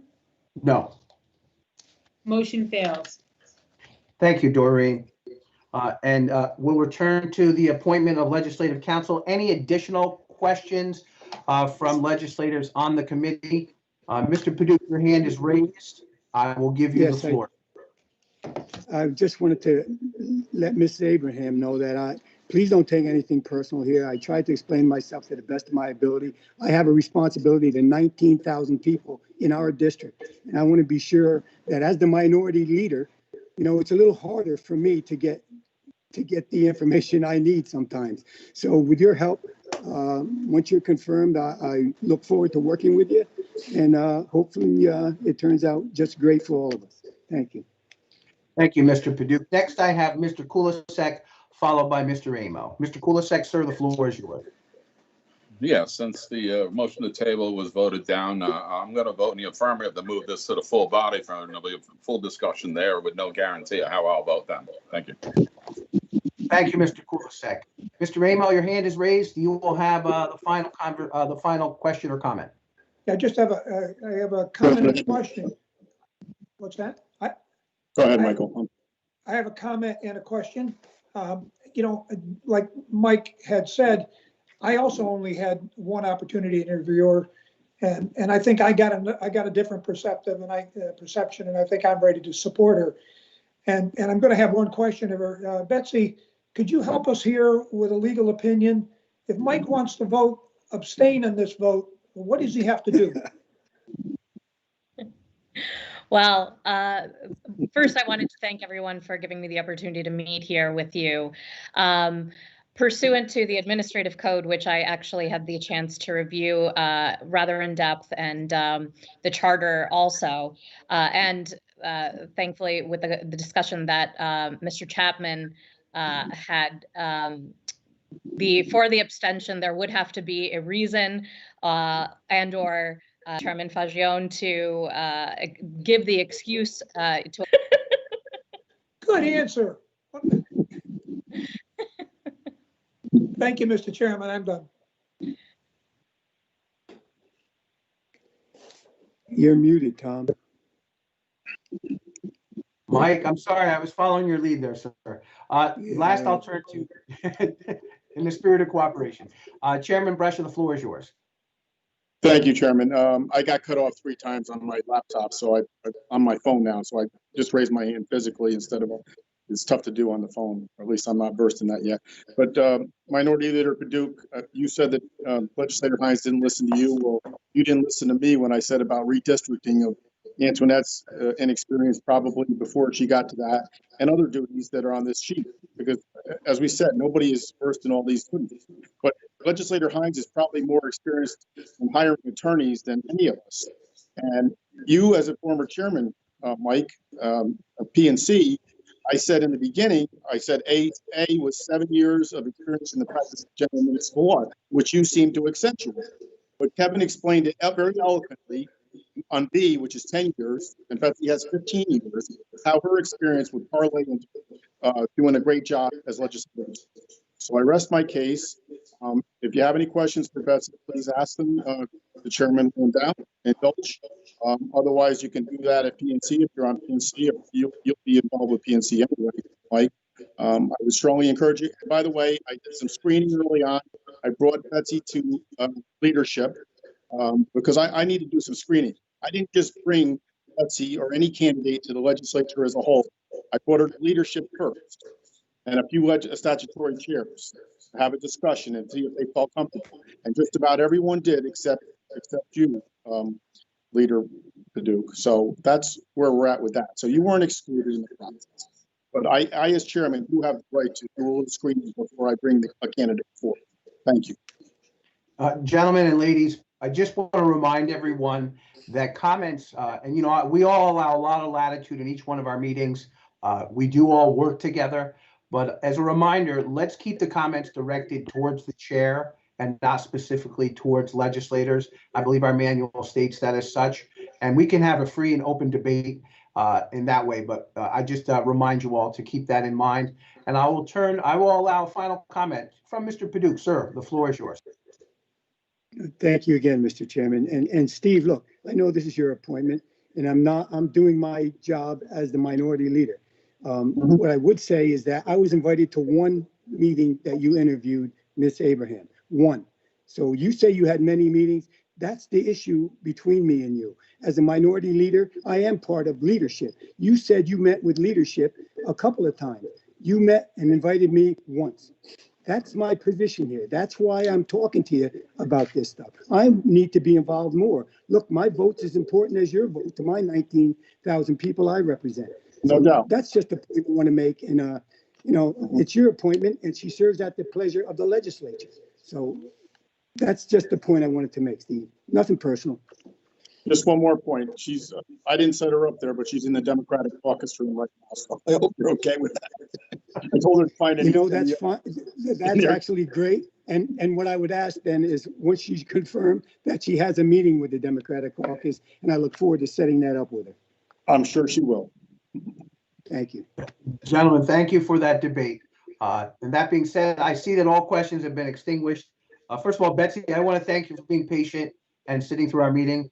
We're doing we have a lot of topics to discuss, and I appreciate your candor in asking that direct question from Mr. Amo. He put you on the spot and you rose to the challenge. That being said, Doreen, I'm going to call the question and ask for a roll call vote on the appointment of legislative counsel. Would you please take a roll call vote?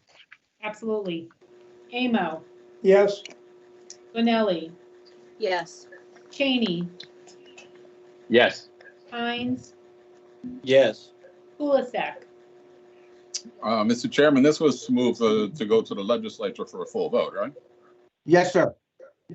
Okay, this is now to appoint her, correct? Well, this is a vote to get it out of committee and go to the floor. Okay, I'll vote yes, thank you. Paduk, Yes. Vero, Yes. Fagione. Yes. 8 ayes, motion passes. Thank you, Doreen. And thank you all for a great debate. Betsy, thank you for being here with us this afternoon. We'll move right along. We'll move right along to agenda item number 8. And joining us, I know he's been patiently on the phone, is our fellow legislator, James O'Donnell, and I will seek a motion and a second on the following. And this is a resolution of the Orange County Legislature calling for peace and unity. I look for a motion and a second, please. Mr. Chairman, I'll make that motion. I have Mr. Amo with a motion, and I have legislator Benelli with a second. Mr. Paduke, I'll allow you the floor, but I'd like legislator O'Donnell, who is businesses before us, to speak first, please. Legislator O'Donnell, are you with us, sir? I am. Thank you, Chairman. Just a brief comment on our prospective legislative council. Can we make it when she does, and if she does get appointed, that she appears at every committee just to introduce herself? So I'm sure that'll happen. definitely. So it is ironic that today's meeting is the day of the inauguration of President Biden. So I do have a couple of corrections to the resolution to start. So one of the whereas refers to President Biden as President-elect Biden. So I like the word elect out of it. So it just says President Biden. And then at the bottom, during the resolve, we have John Flanagan still listed as the Senate Minority Leader, and I like his name deleted and add Robert G. Ort, O-R-T-T. He is the Minority Leader of the Senate. So that being said, Jimmy, for just a minute, without objection, the resolution will be modified and discussed thereof. Go ahead, Mr. O'Donnell. All right, I would just like to read the resolution because it is fitting, especially today where we start a new era in our democracy. So it's the resolution of the Orange County Legislature calling for peace and unity. Whereas peaceful protests will always be a bedrock and fabric of a free and fair democracy, and whereas the violent actions of January 6th at our nation's Capitol building are, under any circumstances, never justified, are hereby condemned, and all who participated in this unlawful conduct should be prosecuted to the full extent of the law. And whereas there will be no end to the possibility of peaceful protests turning violent, resulting in death, serious injury, theft, and destruction of property, unless there is justice. And whereas justice and respect for the law go hand in hand, without swift and fair prosecution of those who turn peace to mayhem, there will be no unity, there will be no justice, there will be no change.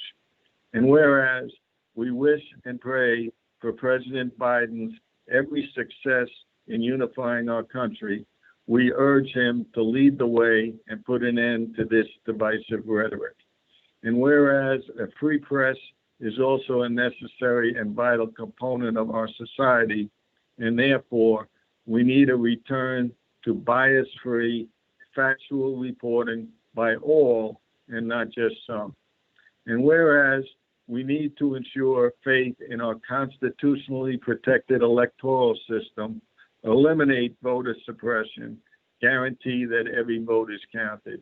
And whereas we in the Orange County Legislature pledge to lead by example, to end divisive rhetoric, promote respect for the law, and work together with our local, state, and federal elected officials to unify this great democracy we call the United States of America.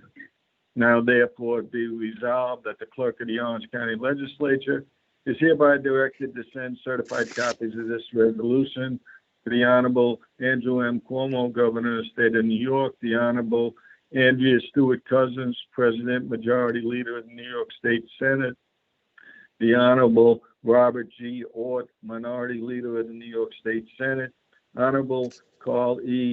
Hitchie, Speaker of the New York State Assembly, Honorable William A. Barclay, Minority Leader, and to all Senate and Assembly members whose districts include any or all of Orange County.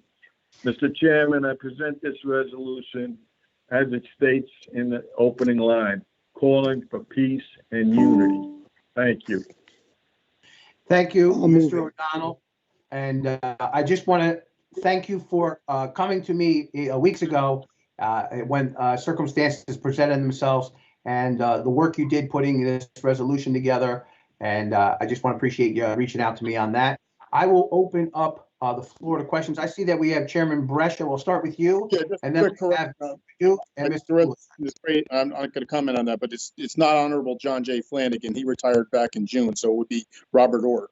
Is the Mr. Chairman, as edited, Mr. O'Donnell made that mention, so it will be edited to reflect that, as well as the removal of President-elect to signify President. Sorry. No problem, Chairman. We're working together on that. That being said, I will now turn to Minority Leader Paduk. Sir, the floor is yours. Well, thank you, Mr. Chairman. And I don't know if you have someone move that motion, that resolution, because I'd be more than happy to do that.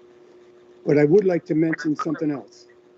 And I'd like to let everyone know that 10 days ago, I sent Chairman Fagione a request to have a resolution addressed at this meeting, condemning the actions of the president and his enablers for incitement of insurrection at our nation's capital.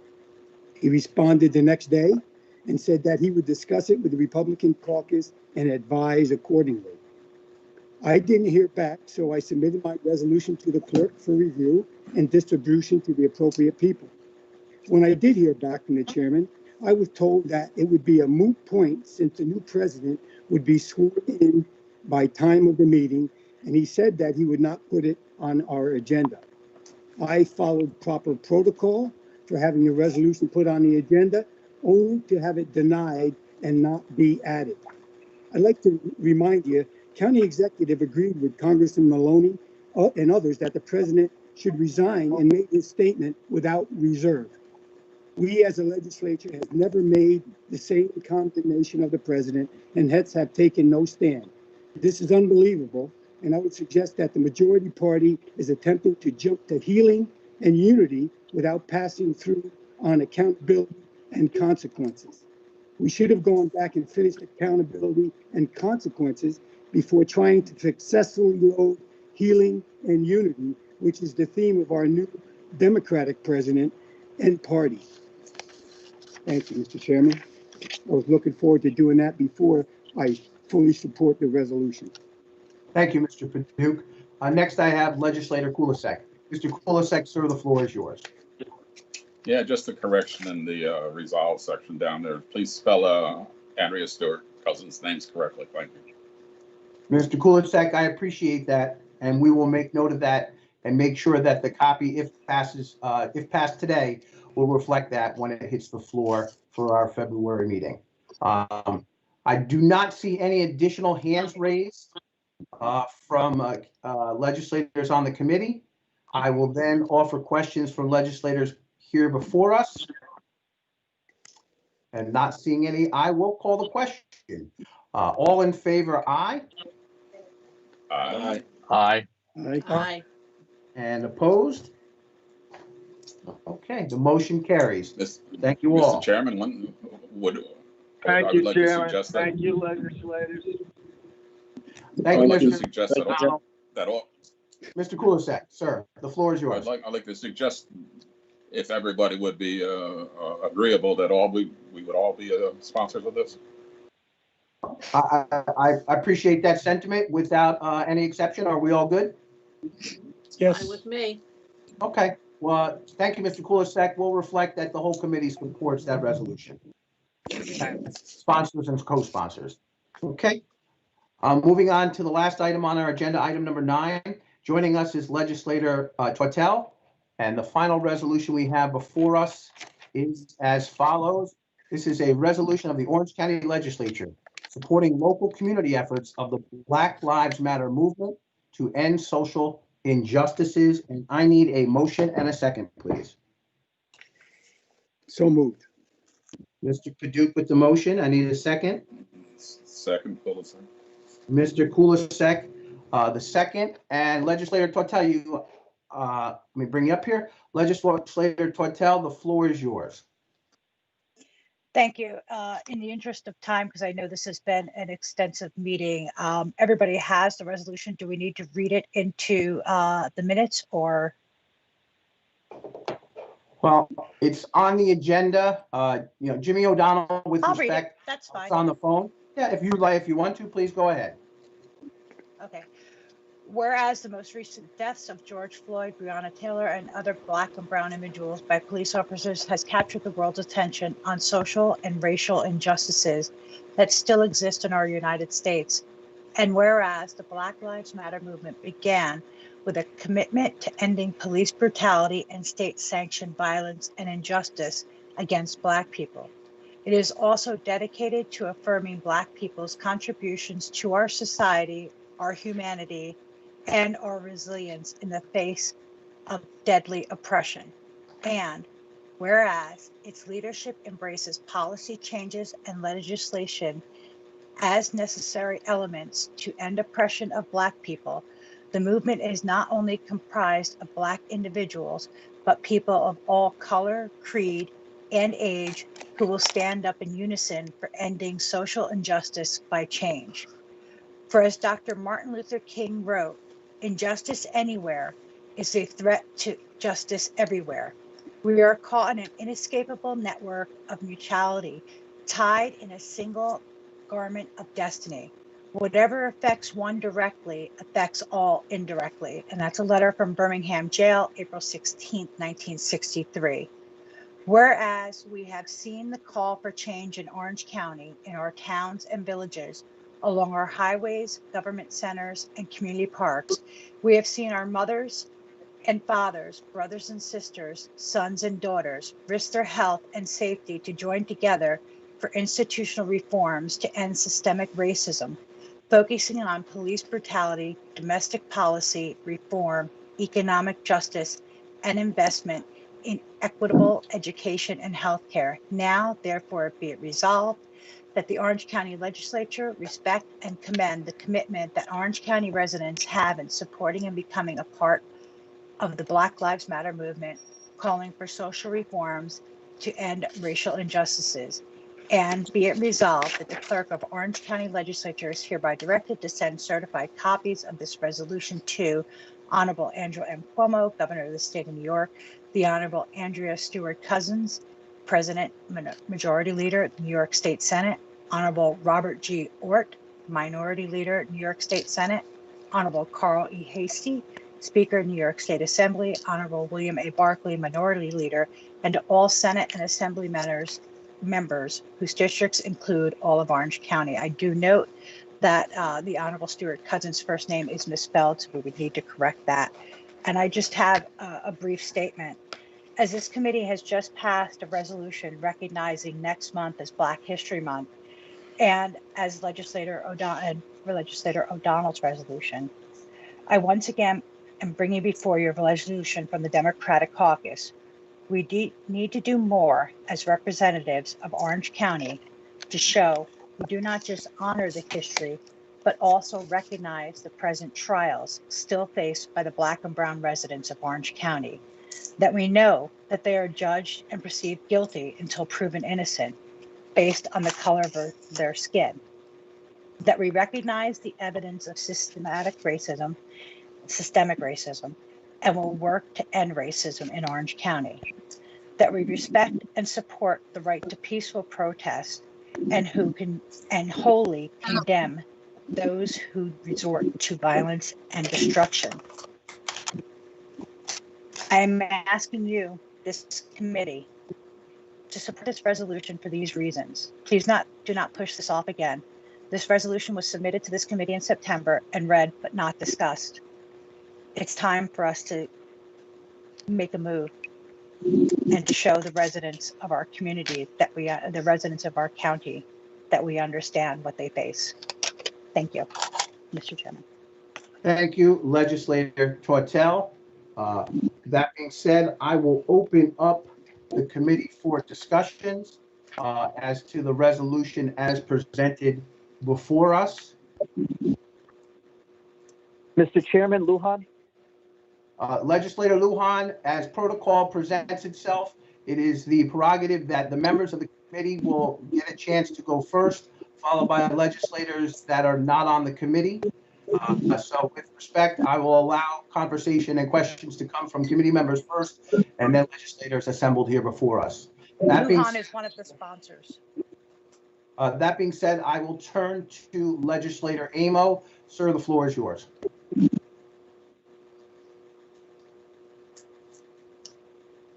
You're muted, Tom. You're muted, Mike. Okay, I got it now. Sorry. Thank you, Mr. Chairman. As we've all discussed, this has been a long time coming to us. There's been a lot of debate and discussion and a lot of public notice about the importance of the issues raised by the legislature. I think the statements at the end were actually point on in terms of the goal of this legislature trying to focus on the equality and the way Orange County works and deals with all people, all minorities in the county.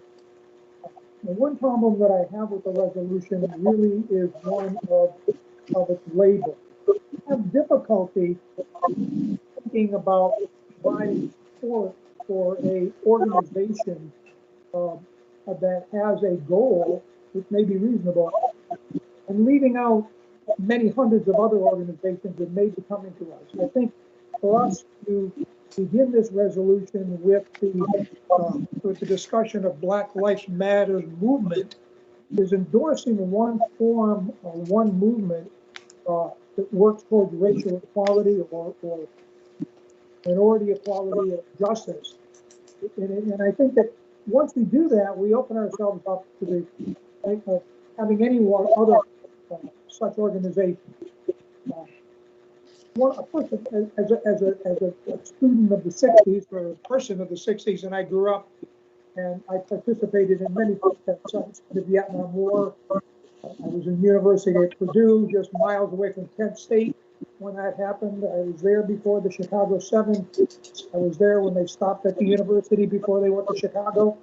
I know much about what's going on, and at that time there were probably 10 or 20 different groups that were espousing the same concern. So that's kind of a concern I have, and it's overriding thing. And so as a result of that, I would like to make a motion on this to amend this resolution. First and foremost, to strike from the name of the resolution. Mr. Amo, I need to interrupt for just a moment, and I will remind those that are here, please put mute on your phone, computer, or device. And Mr. Amo, yeah, we're just having a little difficulty hearing you, so allow everyone to mute quick, and then you can start back up. And I believe, yes, everyone now has muted, and I'm going to do the same myself. Mr. Amo, I defer the floor back to you. No, I just finished my thing is that I'm going to amend that we remove from the label the phrase of Black Lives Matter movement because it is one of many, and I think that's pretty solid. And I think that sets us in a direction that we shouldn't move in, and a precedent we shouldn't take. And as a result, my motion to amend would then follow. And I don't know if you're going to put up the thing on the screen, Mr. Chairman, but I would follow, because we've given this to you, that therefore number 2 withdraw, whereas number 2, whereas number 3, and whereas I got to get the number of it. Whereas number 4, all are tied with that definition of Black Lives Matter as a movement. I think, and so I ask that we amend that by removing those 3. I would then defer my time further on this motion to amend to the majority leader, Benelli, to address the question she has.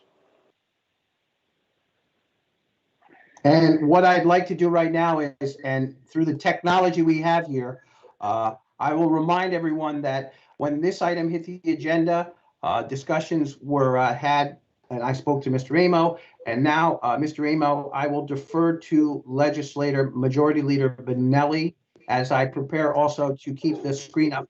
Mr. Remo, I see you on my screen. Can you see the document as presented on my screen? I can.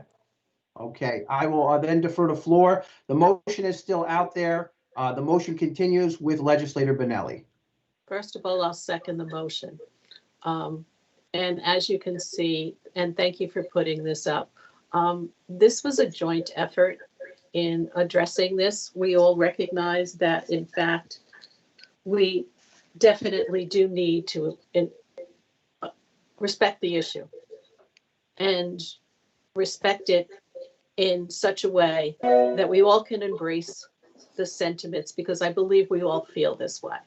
We may take different approaches, but at the end of the day, we don't want to see residents being suppressed. We don't want to see that.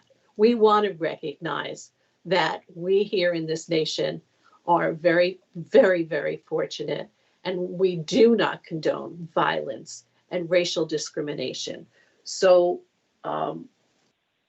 just before I start to do this, just a little bit, since I do have the floor, I do want to take exception. There was comments made, and the reason that this was done is because there were comments made back at the September rules meeting. While you may have thought it was a brief discussion, it was a discussion with practically every legislator on this rules committee contributing. And then we come and we get an additional resolution that did not take into consideration any of the conversation that happened there. And here again, we still offered to work as a work committee to produce a product. And for whatever reason, that did not happen. So this is the result of the rest of us working together on it. So I would like to take it step by step. And Mr. Remo, if you want to, because this is a joint project here, if you want to interject at any time, please feel free. You will see that, first of all, unfortunately, when we started this, it was the most recent death of George Floyd. It is no longer recent, so we asked that to be striked. It's questionable as far as whether Breonna Taylor was killed by police officers or not. Actually, we took that out, and we took out by police officers, and we talked about all brown and black individuals and all forms of hatred across the country. You can read along. And as Mr. Amos said, since the second whereas refers to the Black Lives Movement, we propose to substitute that with Orange County embraces the need to ensure our residents live more productive lives with all the guarantees given them under the Constitution. Reminds us that it is our dedication to we the people that makes us unique across the globe, across the world. Okay, so then the second one moves on to speaking about the organization again. And here, and it was comments that were made back in September 16th, as far as Orange County recognizing the power of our national spirit and the unifying strength of freedom, that we have more in common that must bind us together than divide us. And we have embarked on many positive initiatives focused on injustices, improved equality among all residents, including the Orange County Human Rights Commission's commitment to outreach programs, the Diversity Intervention Initiative, which ironically enough, we had a presentation on today, which strives to place a model for reducing tension and opening dialogue between diverse groups in our county. And I believe, and it may even be on tomorrow's agenda with Legislator Hine, about the newly formed Orange County Police Reform and Reinvention Collaborative Advisory Panel. Also, in speaking with Steve Gross, the Orange County Department of Human Services, Community Outreach and Recruitment, and those are ongoing things that have been going on for a while, making sure that minorities in various different areas are aware of the civil service exams and trying to promote those as much as possible. And I think maybe a month or two, we had that discussion at Personnel and Compensation. The last sentence is Orange County is committed to pursue new initiatives in these regards. The quote from Dr. Martin Luther King speaks volumes. So that was not added. Then there was also a comment made on September 16th that questioned the data that allows us to be factual and say there's a call for change in Orange County. So instead, we would like to add the Orange County legislator recognizes the importance of the right to free speech and demonstration and as essential to our nation's identity, and give our unwavering support to the fight against racism, anti-Semitism, and all forms of hatred. Then we go on to the resolves, which was amended a little bit. You can see it here for yourself, that the Orange County legislature respect and commend the commitment that Orange County residents have in supporting movements calling for social reforms to end racial injustices, anti-Semitism, and all forms of hatred in our county. And then the last resolve, which would be added, is the Orange County legislature will provide fairness and equal treatment in the county's policies and procedures. And that does refer to how we deal with our employers and the training that we provide for them. And then the last resolve, except for the spelling of Andrea Cousins, needs to be fixed. So that is what we are proposing as far as, we took the sentiment there. We took the sentiment and conversation that actually did happen back on September 16th. And we are asking support for this amendment. We wholeheartedly agree with our Democratic colleagues that this is something that's very important, that needs this attention. And that's why we spent a lot of time going through this. Unfortunately, it was my position all along that we would all get together in some kind of a work session to produce that project. And when that was offered by Mr. Fagione, it was refused. So this is what we have here this afternoon, and we ask for your consideration. Thank you, Mr. Chairman, and thank you, Mr. Amo, for your assistance as well.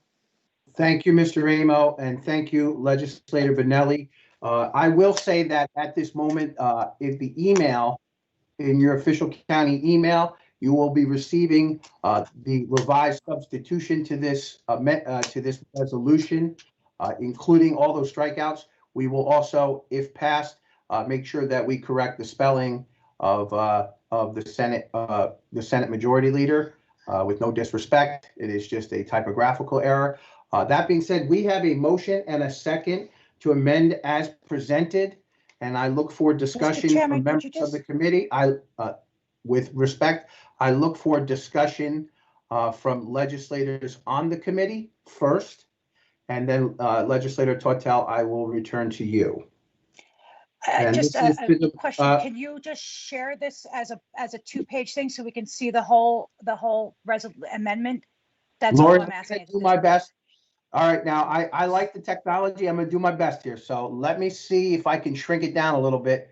Bear with me just. If you go to your view, you can do multiple pages. It's like towards the middle above the resolved. It says multiple pages, and then you can do. All right, let me see if we can get this right there. I don't know if that's going to be too small for some of you to read, but. There we go. All right. I have lost my control. Lori, with respect, I've lost my controls of the meeting here for just a second, so let me just move this. I don't know if it's moving on your screen, but I'm doing a little song and dance here to see what I can do. So that being said, Lori, I'll ask you, can you see the 2 pages right now? Absolutely. Thank you very much, Mr. Chairman.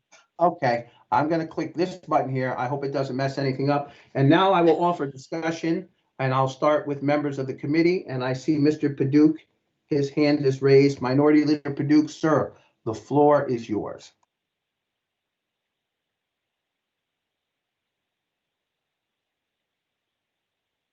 Mr. Paduch, a reminder, you are on mute, sir.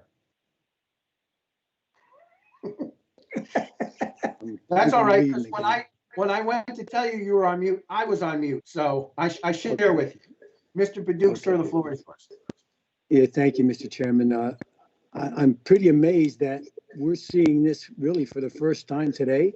I mean, these are amendments I would like to discuss with my caucus. I'm sure they'll make comments on it right now as well. I think it's important that we work together. I'm not sure that we can concur with everything that you've changed or amended at this point.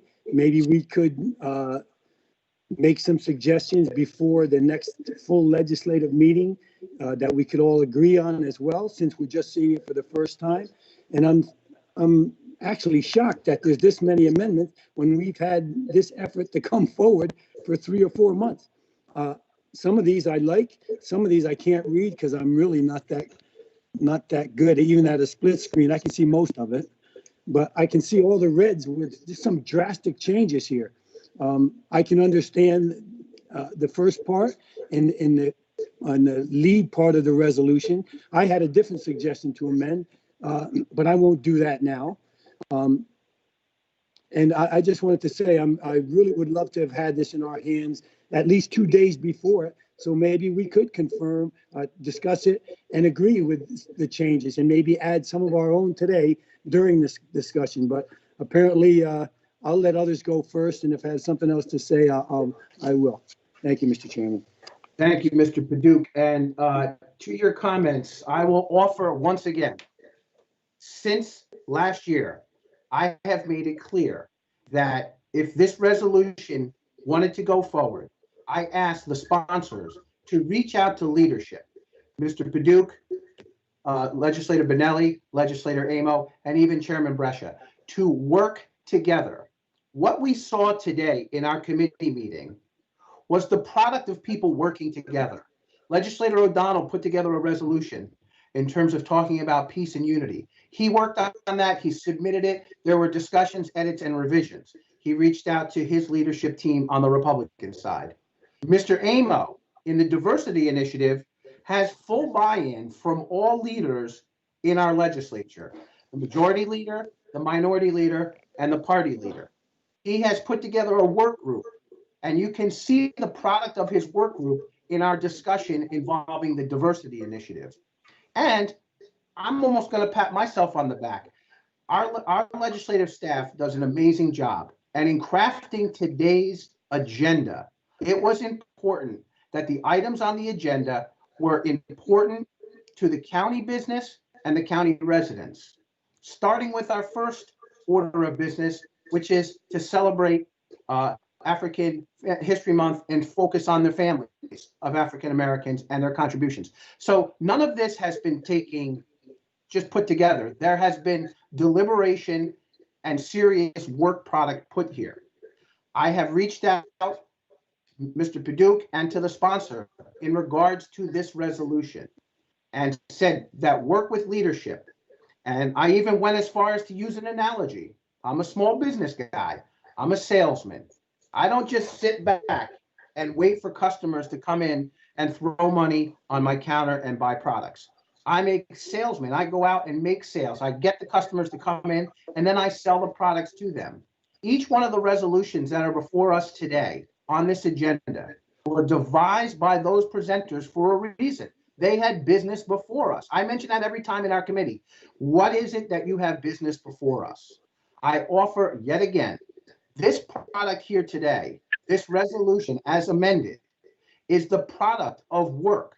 Once the Republican caucus saw this on the agenda last Thursday, phone calls were made, discussions were had. I know that majority leader, party leader, and myself, we had a 2-hour discussion today because it mattered to us. It mattered to us. And our product is here before you with no disrespect and no animosity, in the spirit of cooperation.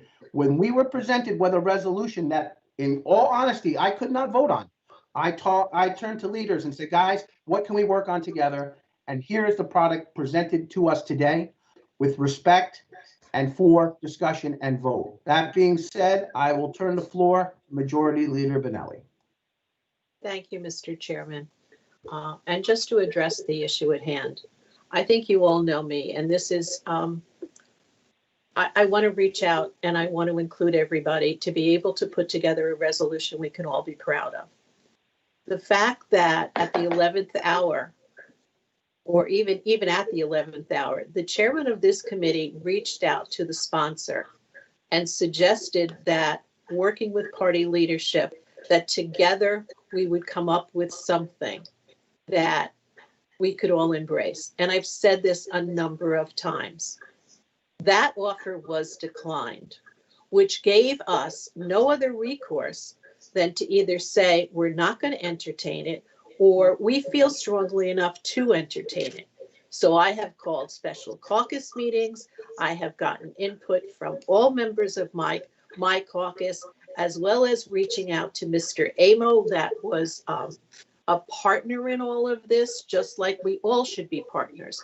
It was my preference from the very beginning to sit down with the sponsor along with the minority leader to craft something that we could have a solid resolution stating those sentiments. That offer was refused. So that's what brings us here today. It is embarrassing that we have been talking about this since August. I think it's time that we embrace something and move forward. There are very solid statements in here that are very positive statements. We don't need a litany of all of the injustices out there. We know that. But we in Orange County are making a real difference and making real effort to squash all of that oppression. And I think with it, we should recognize that and let the people know. So would I have preferred to work with you, Mr. Paduch, and with you, Ms. Tortel? Absolutely. But I wasn't given that opportunity. So I ask for all of you to consider these amendments that we have put forth and move forward. And I would hope that we don't run into this again. I would hope that I've had, as I've said it a number of times, Mr. Paduch and Mr. Amo, we have a great working relationship. I do not want to tarnish that, and I want to continue to move forward with that. So those are my remarks. I appreciate you all listening, and I will give the floor back to the chairman of the Rules Committee. Thank you, Majority Leader. Again, I will look for questions and comments to the motion as amended and presented on screen and via email. And I look down my list of legislators on committee and not seeing any. I see Legislator Tortel. Legislator Tortel, the floor is yours. Thank you, Mr. Chairman. Indeed, as Majority Leader Benelli had spoken, the offer to work in a work group was presented at the 11th hour. The resolution that I submitted in September addressed with our previous counsel, Antoinette Reed, working on this with me, as was suggested at the August meeting. This resolution that I presented for you today addressed some of those comments that were made at the August legislative meeting when I presented this as a consent resolution. Then Antoinette had sent the resolution to this committee for their September meeting. And this was read, but I don't remember a discussion being held because I specifically remember you, Mr. Chairman, saying that it will be read only and not discussed. So I'm a little confused on there. Maybe my memory is failing me as I'm about to turn 50. I don't know.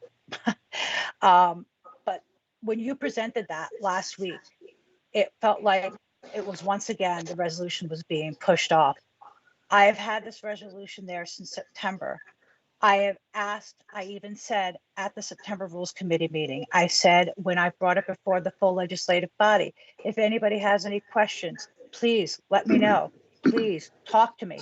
Not one person reached out to me. And then I was promised, because it was sent wrongly by Antoinette right before the meeting, a few hours before your September meeting, that the resolution would be on the October committee meeting. October was focused on budget. It wasn't presented then.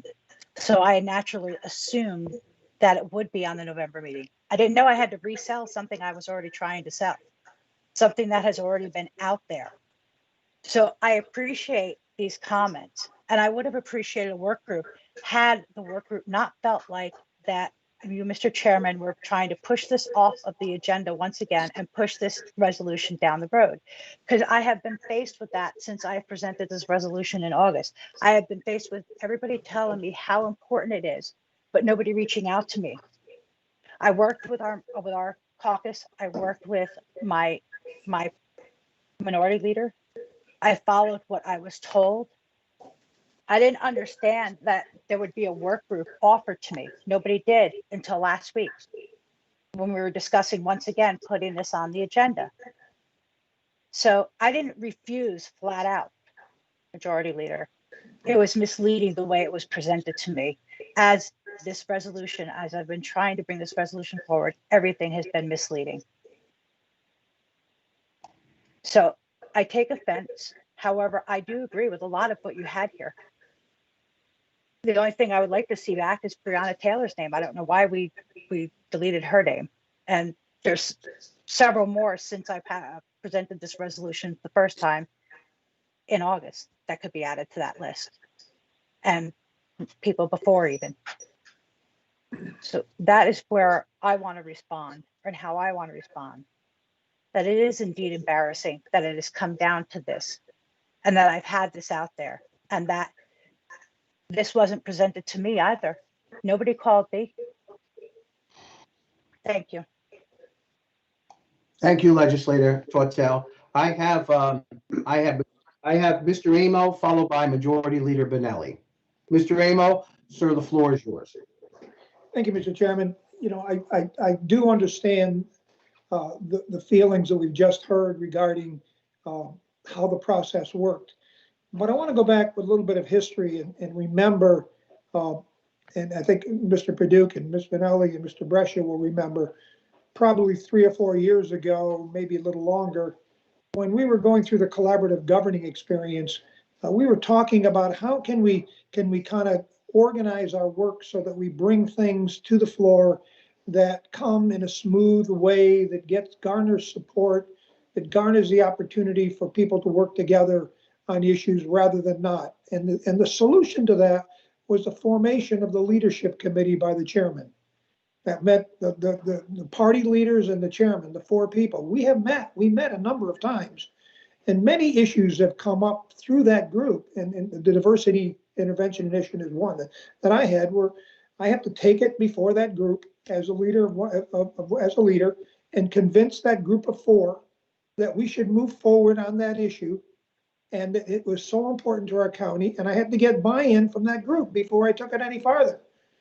And when we got buy-in from the group, we then went to the next step. And we asked that we do that. And that's the purpose of the leadership.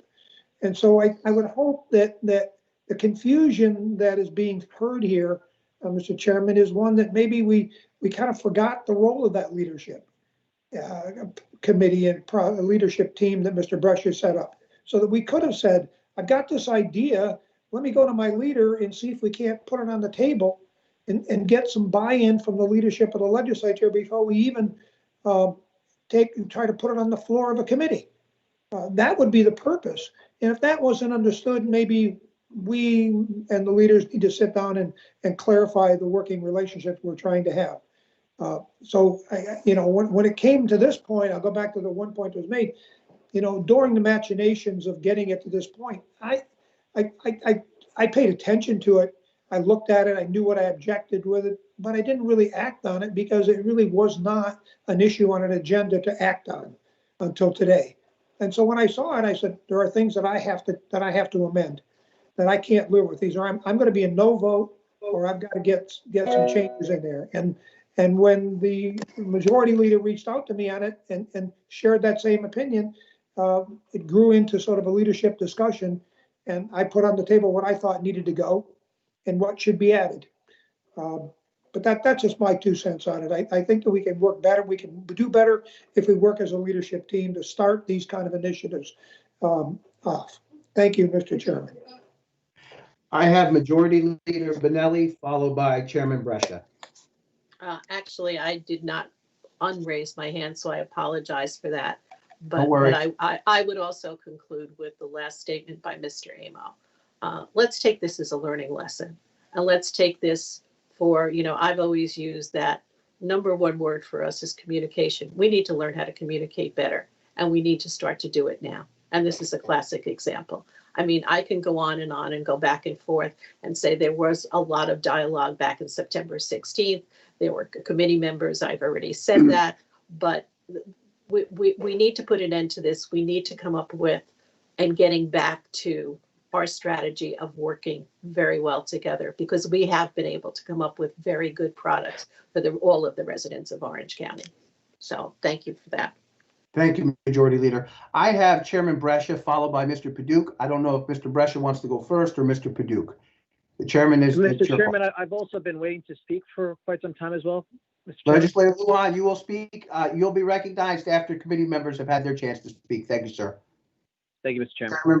Chairman Brescia, the floor is yours, sir. And you're on mute, right? You're on mute, Mr. Brescia. Thank you. I did it now. Yeah, I'm not going to go on lengthy discussion on this, but Lori did bring this back in September, and we just said that we would discuss it at a future meeting. And initially, I believe we said October, which was impossible because of the budget meetings, but it certainly could have come back in November. And, you know, we haven't had leadership meetings in a while, and I'd certainly like to resume those. It's been difficult with this pandemic year.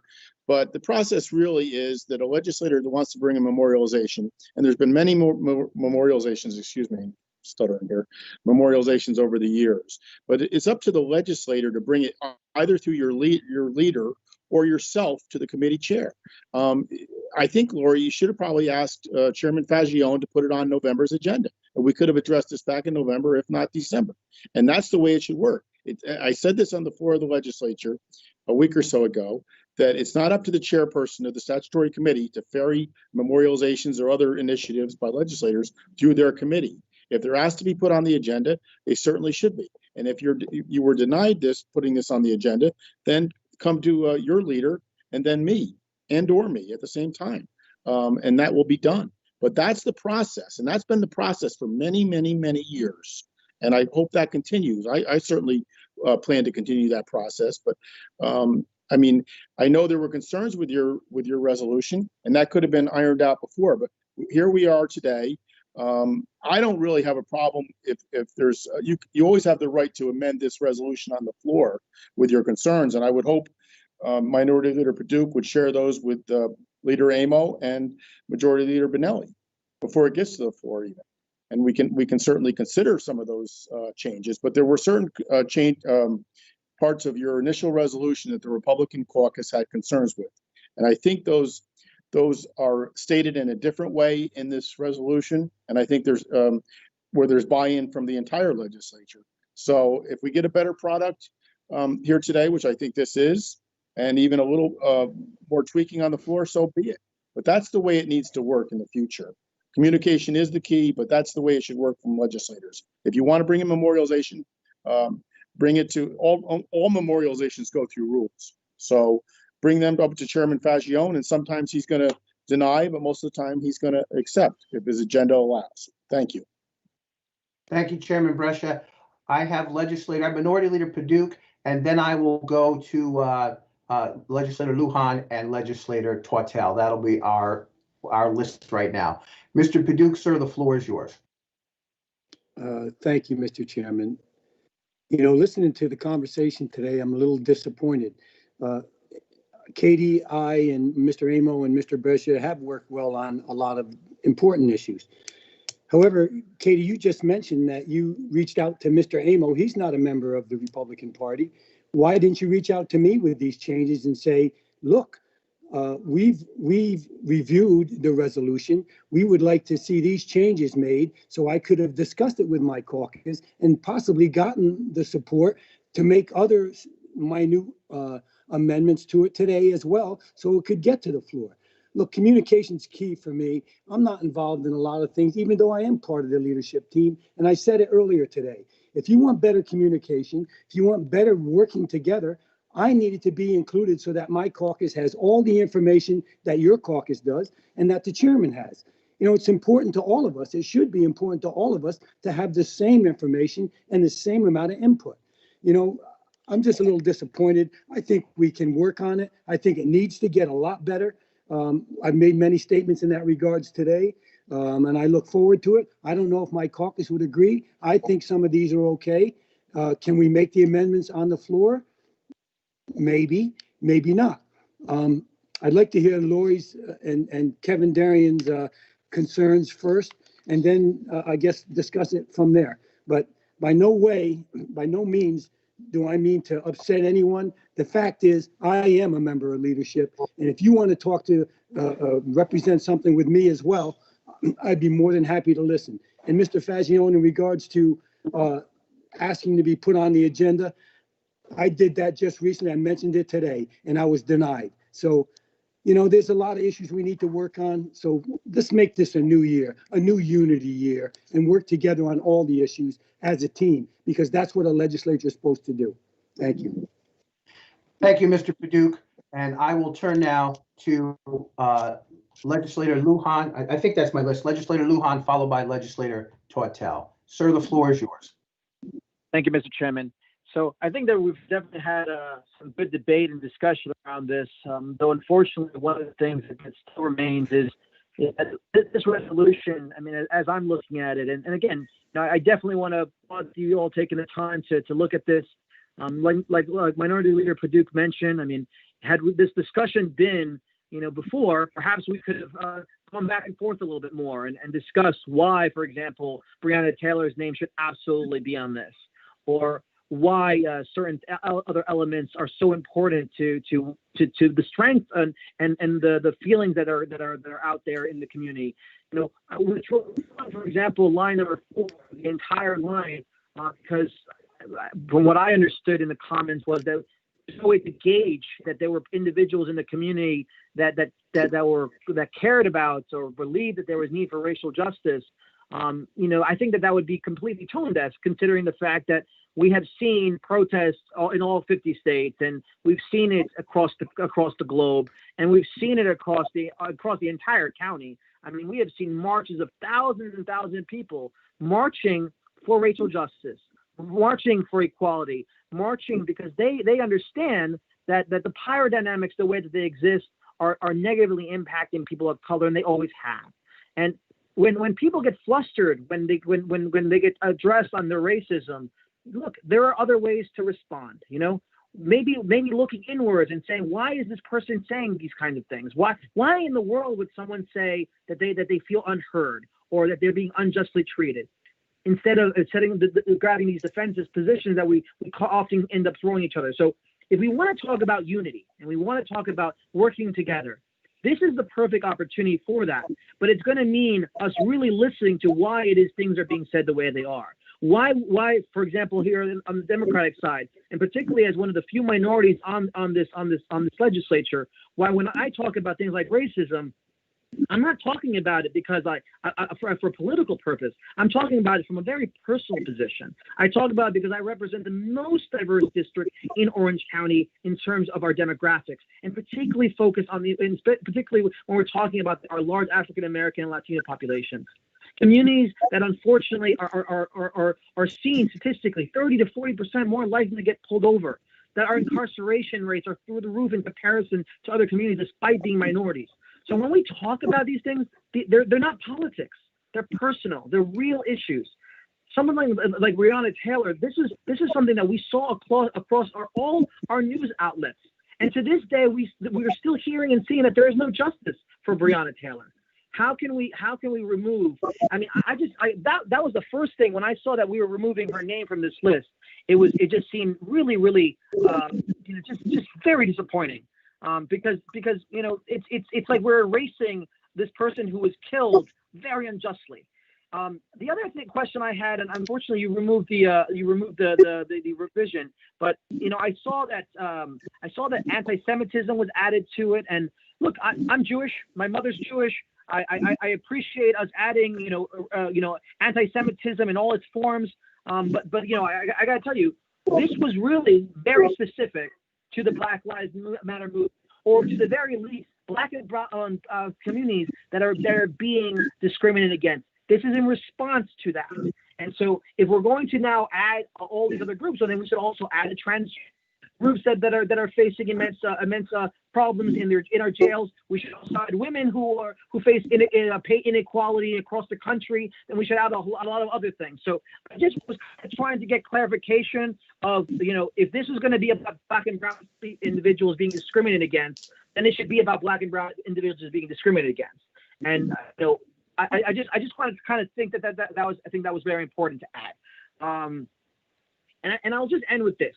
I do believe that as a county, we are trying to take efforts to address some of the injustices that are being posted.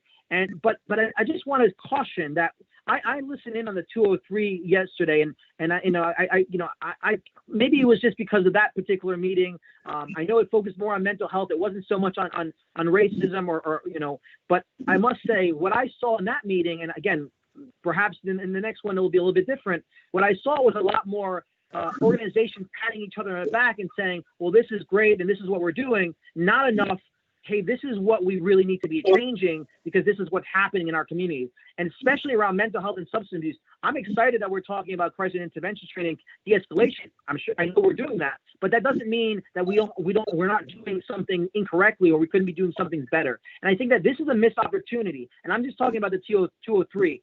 And I can say this for all the other parts that we've mentioned here. So I think we could do better. I think that unfortunately this is a bit watered down. I don't think that it sends the right message to our communities of color who are looking onto this resolution and saying, let's see if Orange County legislature is going to actually act on our community. And so I appreciate the effort, but I think we can do a little bit better. And then removing Breonna Taylor, removing the people who are calling for these changes in Orange County, I don't think it's a good start. Thank you, Mr. Chair. Thank you, legislator. And our last hand up will be Legislator Tortel. Legislator Tortel, the floor is yours. Thank you, Mr. Chairman. As I stated before, I like a lot of these changes. I understand that the Republican caucus has an issue with it being Black Lives Matter. I agree with Legislator Lujan. This isn't about this is about our Black and Brown communities. That was the intention of this resolution. We have acted on systemic racism in other communities. If we're going to do it this watered down, then I agree that it needs to have our LGBT community in there and so on and so forth. However, the intent of this resolution was to focus on our Black and Brown communities and the systemic racism that they face. You have a Black or Brown person walking down the street, and you have a white person walking down the street. That Black or Brown person is going to be looked at as guilty until proven innocent, where we have the advantage of white privilege, which is sad.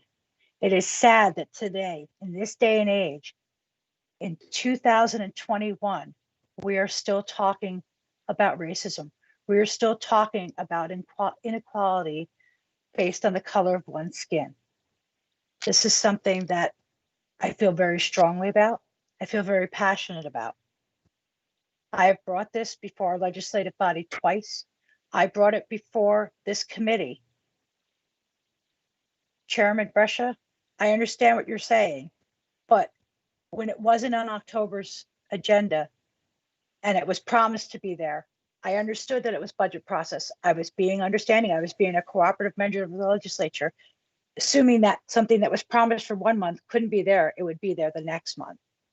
When the work group was presented to me, it was only presented to me last week. Nobody asked me beforehand. Nobody has reached out to me about this. So you have to understand, everybody here has to understand my level of frustration as to where I am on this, because I brought it there. I put it out there and nobody came back to me. Nobody. Granted, I'm new. This is my first term on the legislature. So Follow up. Legislator Tortel, with respect, Legislator Tortel, with respect, you're revisiting comments that you've addressed already once today, and with this, no disrespect in mind, I would ask, can you find a way to wrap it up respectfully? Yes, respectfully, Breonna Taylor's name should never have been removed from this resolution. I object to that change. I also feel that the number 4, which the resolution has gone away, and I had to turn the internet off on my computer so I could get enough feed signal for our meeting. Number 4, I believe that we need to merge those two.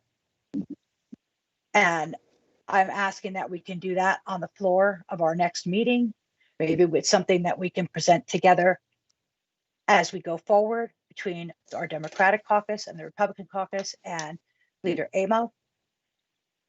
But you've got to understand, I want this forward.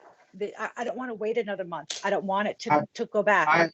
I'm fine with some of these changes that I've made. I'm fine with it being the Black Lives Matter being removed, because I know there are some contentions with that. I understand that. I respect that. But well, you'll have a chance to address. We're gonna call the question now, and with respect, and no disrespect to silence you at all, with respect for time, we are now approaching 3 hours into the meeting, or nearly 3 hours. With respect to all, I'm going to call the question to the item that is before us as amended. And the amendment is as presented on screen and is in each and everyone's inbox on committee, as well as all legislators here. So I am going to call the question, and I'm going to ask Doreen for a roll call, please. As Okay, amended. as amended. Okay. Amo, Yes. Benelli, Yes.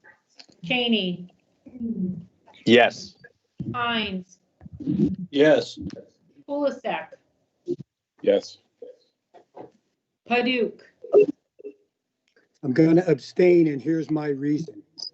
We talked about making minor changes together before the goes to the floor. If that opportunity is still there, we all will vote on the floor with maybe some changes.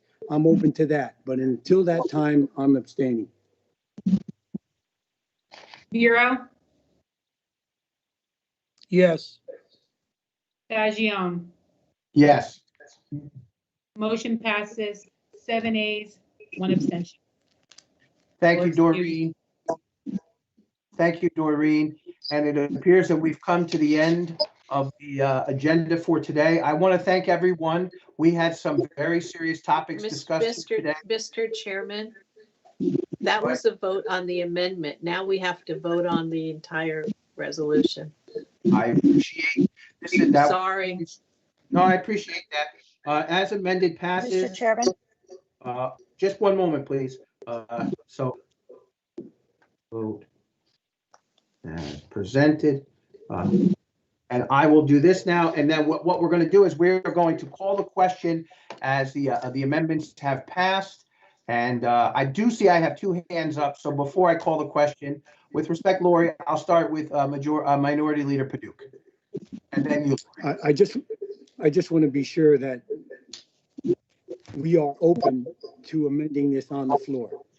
I'm in favor of the resolution as it reads. I think there needs to be a couple of minor changes. So I can support this today. However, I need to have this committee say that they're open to listen to amendments on the floor, which you don't have to agree to or not, because that can happen. But the fact is that's what we talked about today. You're talking about communication. Let's do that. Let's let each other work together to make any minor changes that are needed before it reaches the floor. And I'm open to willing to work with the majority leader, you, Mr. Fagion, Mr. Amo, and the chairman to get that accomplished. We have the chairman of the legislature here. Mr. Chairman, are you open to entertain amendments on the floor to this resolution if it were to pass committee today? Yes, I certainly would be, and I'd rather have you do it pre-caucus, Mike, if you can, so we can review it as our caucus and discuss it. Jimmy O'Donnell had a concern with Breonna Taylor being in there because, George Floyd, of course, is unequivocal, but there were circumstances in Breonna Taylor's death, which was unfortunate. But, those were concerns that we had in our caucus. So please get your revisions to Majority Leader Benelli and Leader Amo before our caucus so we can discuss them and we will entertain what we can agree with. I'd be more than happy to do that. And just one comment, Mr. Chairman, it doesn't matter how long we're here for, we're doing the people's business. So whether it's 3 hours or 10 hours, that's our job. Just remember that. We know that as well. Duly noted, Minority Leader. I will now, I do have Party Leader Amo's hand is raised. Party Leader, I will give you the last and then I will call the question. Because, like you said last night, you've been making this food. I still have my hand up. You missed me. There are other microphones that are hot, please. So please be mindful. Mr. Amo, the floor is yours. Well, thank you.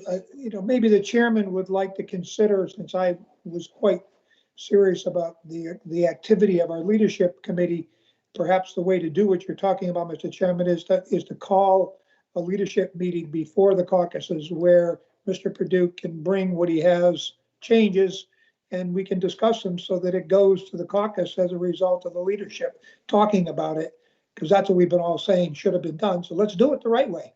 Let's just call a meeting. We can do a Microsoft meeting for an hour or 2 hour before and kind of hammer out some of the issues as a leader. That'd be my recommendation. And to comment to Mr. Paduk, and I know you're tongue in cheek trying to jab people on the time it takes to, I'm one of the people that believes the shorter meeting is the better, and I think I can do the people's work in 15 minutes. If I can, I don't need 15 hours to do it. So I don't think we should measure it in the amount of time we use. I think we should measure it in the dedication we have to the project and getting the job done. Thank I you. concur with that certainly, and I just have to say one other thing, because a lot of the work is done between these statutory meetings and the regular meeting. And I'll tell you, of the three leaders, nobody spends more time than Katie Benelli, and she gets the same stipend. She's got 14 legislators to deal with, so it's just, let's make it clear there. We can control what we want at these statutory meetings, but there's a lot of work done between these statutory meetings. Thank you all. And with respect, Lori, you do have your hand raised. Legislator Toitel, I'll offer, since you are sponsor, the pleasure of the floor. Thank you, Mr. Chairman. Told earlier today when I questioned prior to the meeting starting about being a sponsor on some of the resolutions that I could not be a sponsor unless I was on the committee. However, with the amendment to the resolution that I have brought before you, am I still able to be listed as the sponsor? And what are the guides on that? With respect, Lori, I'll defer to Chairman Brescia or our leadership team, or if we have Langdon still with us on the parliamentary procedure. Quite honestly, Lori, I don't know. Yeah, I'm not sure of that either. He's not up to verse on that yet. But Langdon, what do you? Don't you normally have various members? Didn't you pass a resolution earlier saying all members will be a sponsor of the resolution? That was Black History Month. All members of the committee. That's committee Members of members. the committee. Was it all committee members? Well, we can Yes. certainly. But we're not committee members. On the Look. floor if this passes, Yeah, you can certainly add her on the floor with no question. Good. Right, we always do that. Well, I'd like to stay on now as the sponsor is what I'm trying to indicate. Okay. I don't know. Okay. I don't know Thank if you. she can And- out of the committee. And But Chairman Brescia, we can help Majority Leader Benelli next election cycle alleviate some of her angst of dealing with so many, maybe. That's okay. Thank you very much. wishful thinking. I decline the offer. To put a little levity into something that has been extremely We can maybe increase her serious stipend. and I'd be in favor of and, increasing All her right. stipend. All right, let's return to Let's that. call the But question. just to answer the question though, Steve and Chairman Fagione, I'll look at this and if I don't see a problem with Lori being added, then you can add her in later. I'll look at your rules though. Thank you, Certainly. Again, I want to thank you for asking this after Antoinette retires. Thank you, Mr. Chapman.